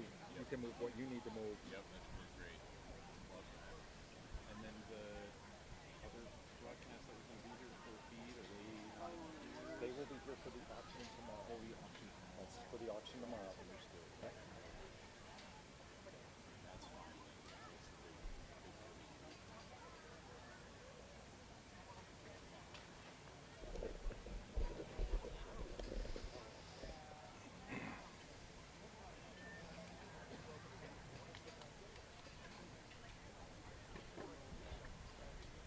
So again, this is our last crossbred market barrel. We'll be doing our champion of that. Then we'll do our Grand and Reserve champion overall. And then we are stepping away after that as I will start, I have to break down equipment and at least get it moved. And then we will go get set up for the beef show at 1 o'clock.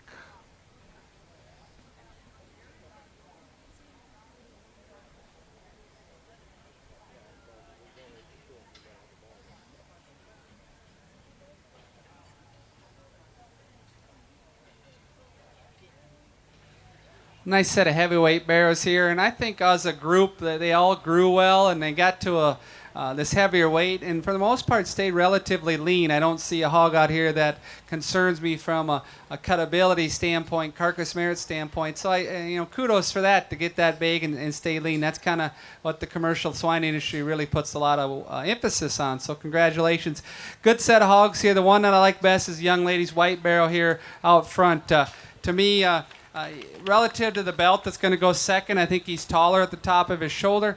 I think he's a little bit more extended up front. I think he's just a little better off his hind leg. He stays within himself just a little bit better. Now, I would like to see him, his front end, just reach and kind of move out a little bit, but a little bit quicker. But that's a nice barrel. The belted barrel in second's heavier muscle than the first barrel. That's where I'd argue where the placing can get kind of close, because he's bigger out of his hip. He's got more dimension right to the center portion of his ham, but at the same time, he's a little bit, running downhill just a little bit, a little flat on his front feet. Maybe doesn't doesn't balance up quite as well, but that's a heck of a nice barrel for second. One of the better second place barrels we've seen today. The red belted barrel, he just epitomizes growth, production, function. He's a little bit plainer in his muscle shape relative to the first two that have got, they got more grooved backs. They got bigger top lines in them. This guy's just a little rounder right over his loin edge, but I do like the function, the soundness. Definitely deserved third place in this class. And then we move down into kind of a trio of red barrels and kind of look a lot alike, and their structure's generally pretty good on them, and they're kind of long-bodied hogs. I just thought the next barrel had a little more thickness than the other two reds. I got behind all three there and kind of studied them all equally next to each other. I thought he was a sort of wider based, a little bit more open in his body cavity from end to end. I'd argue this barrel's a little cleaner fronted coming out of the next, and I'd argue he's maybe even tick leaner, but he gets a little flatter, a little narrower. So there's just some slight differences between the red barrels. Like to see this guy just a little bit wider based in his chest floor. He kind of gets a little more narrow, but I do think he's got more ham muscle, a little more expression of muscle than the two belted barrel, or the belted barrel and the black barrel that finish. Two barrels that just need a little bit more top shape. Plenty of size, plenty of length. Look like they grew well again. Just need more expression of muscle to be more competitive. Congratulations on a nice class. In that heavyweight crossbred market barrel class, our first blue was awarded to Miranda Creaser, our second blue to Chase Fridley. We'll now be naming our champion crossbred market barrel. So we would ask our first place blue from the first class, exhibited by Nate Edwards, to the show ring.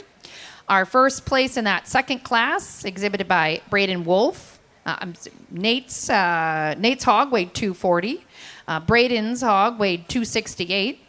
Our third class, our first blue, was exhibited by Remington Wayne, weighing 280. And in that final class, our crossbred market barrel first blue was exhibited by Miranda Creaser, weighing 287.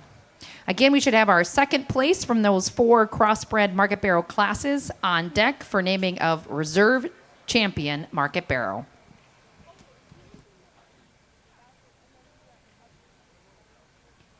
Following this, we'll have the Grand and Reserve Grand Champion for the overall hog show. All right, let's answer that question from Wisconsin Pork Council. What's the most popular breed of swine in Wisconsin, known for its mothering ability and white color with erect ears? That would be the Yorkshire. So that's the most popular breed of swine in Wisconsin. Again, thank you to Wisconsin Pork Council for the trivia.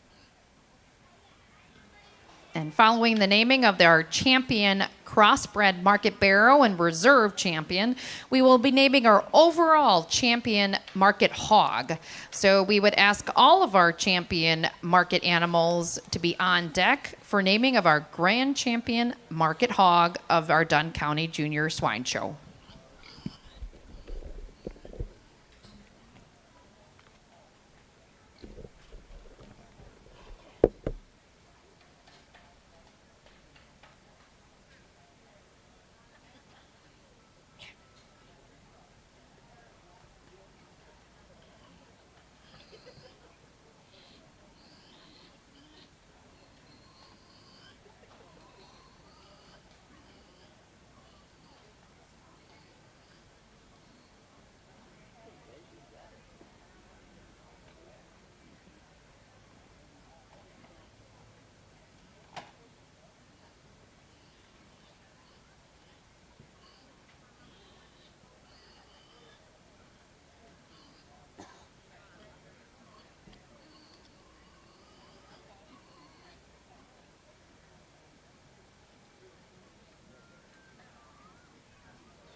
Ladies and gentlemen, please put your hands together one good time here and congratulate these exhibitors.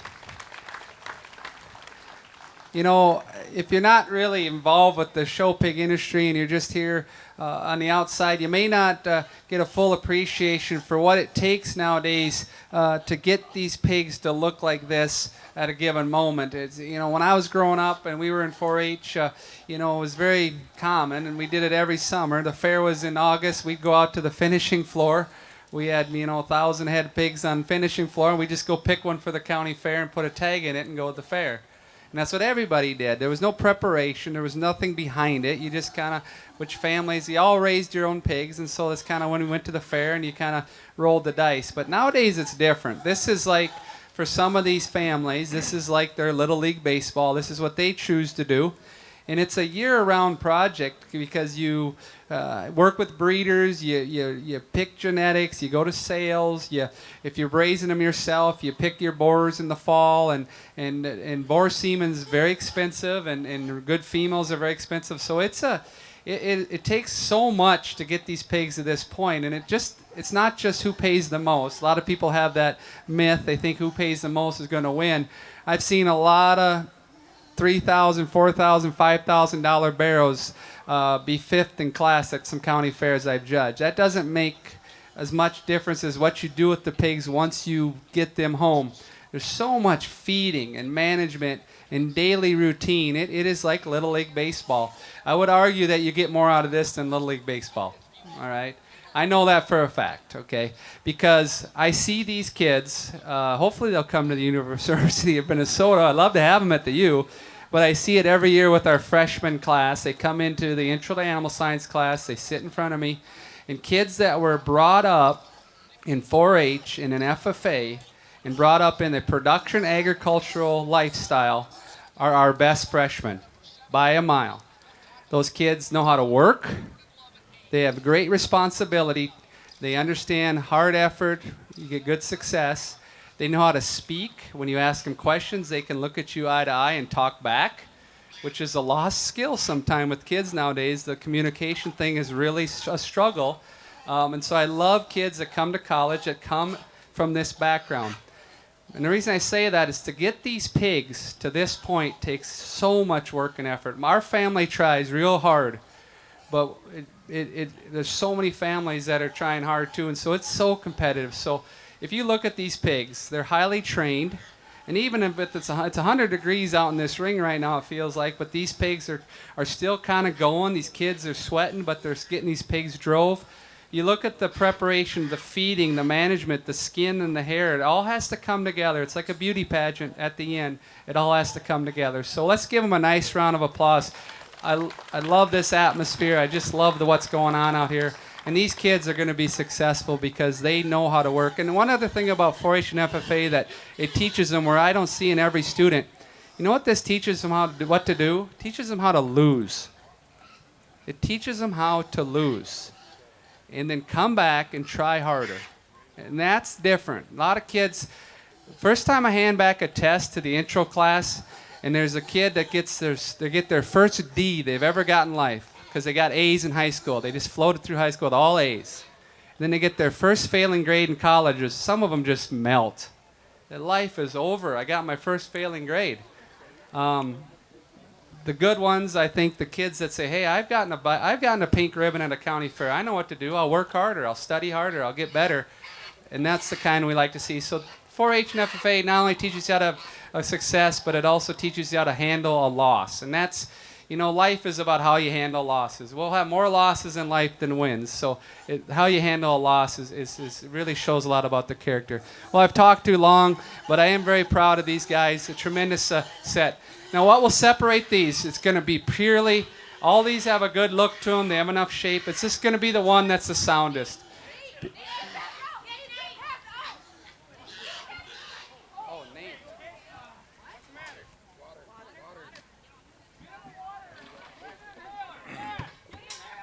All right, we're going to move the camera here for just a minute as we have one of the exhibitors having got a little bit hot. Does anybody have an inhaler on them by chance? Anybody an EMT? Any EMTs in our swine audience at all?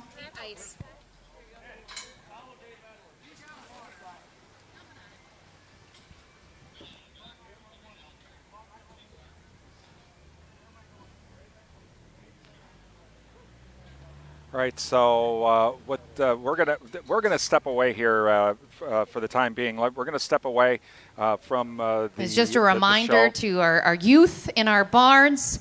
Please make sure that your animals are healthy and staying cool. And so again, we are going to step away here. This is going to take a delay here, and we'll try to find out who our grand champion and reserve grand champions are as well here from the Dunn County Fair. But we're gonna step away here at this. At the moment, so we're going to just take a break. So we will be back here later this afternoon at about 1 o'clock for the beef show. I'm Brian Winnikins from Dunn County Fair. We'll see you here in just a bit.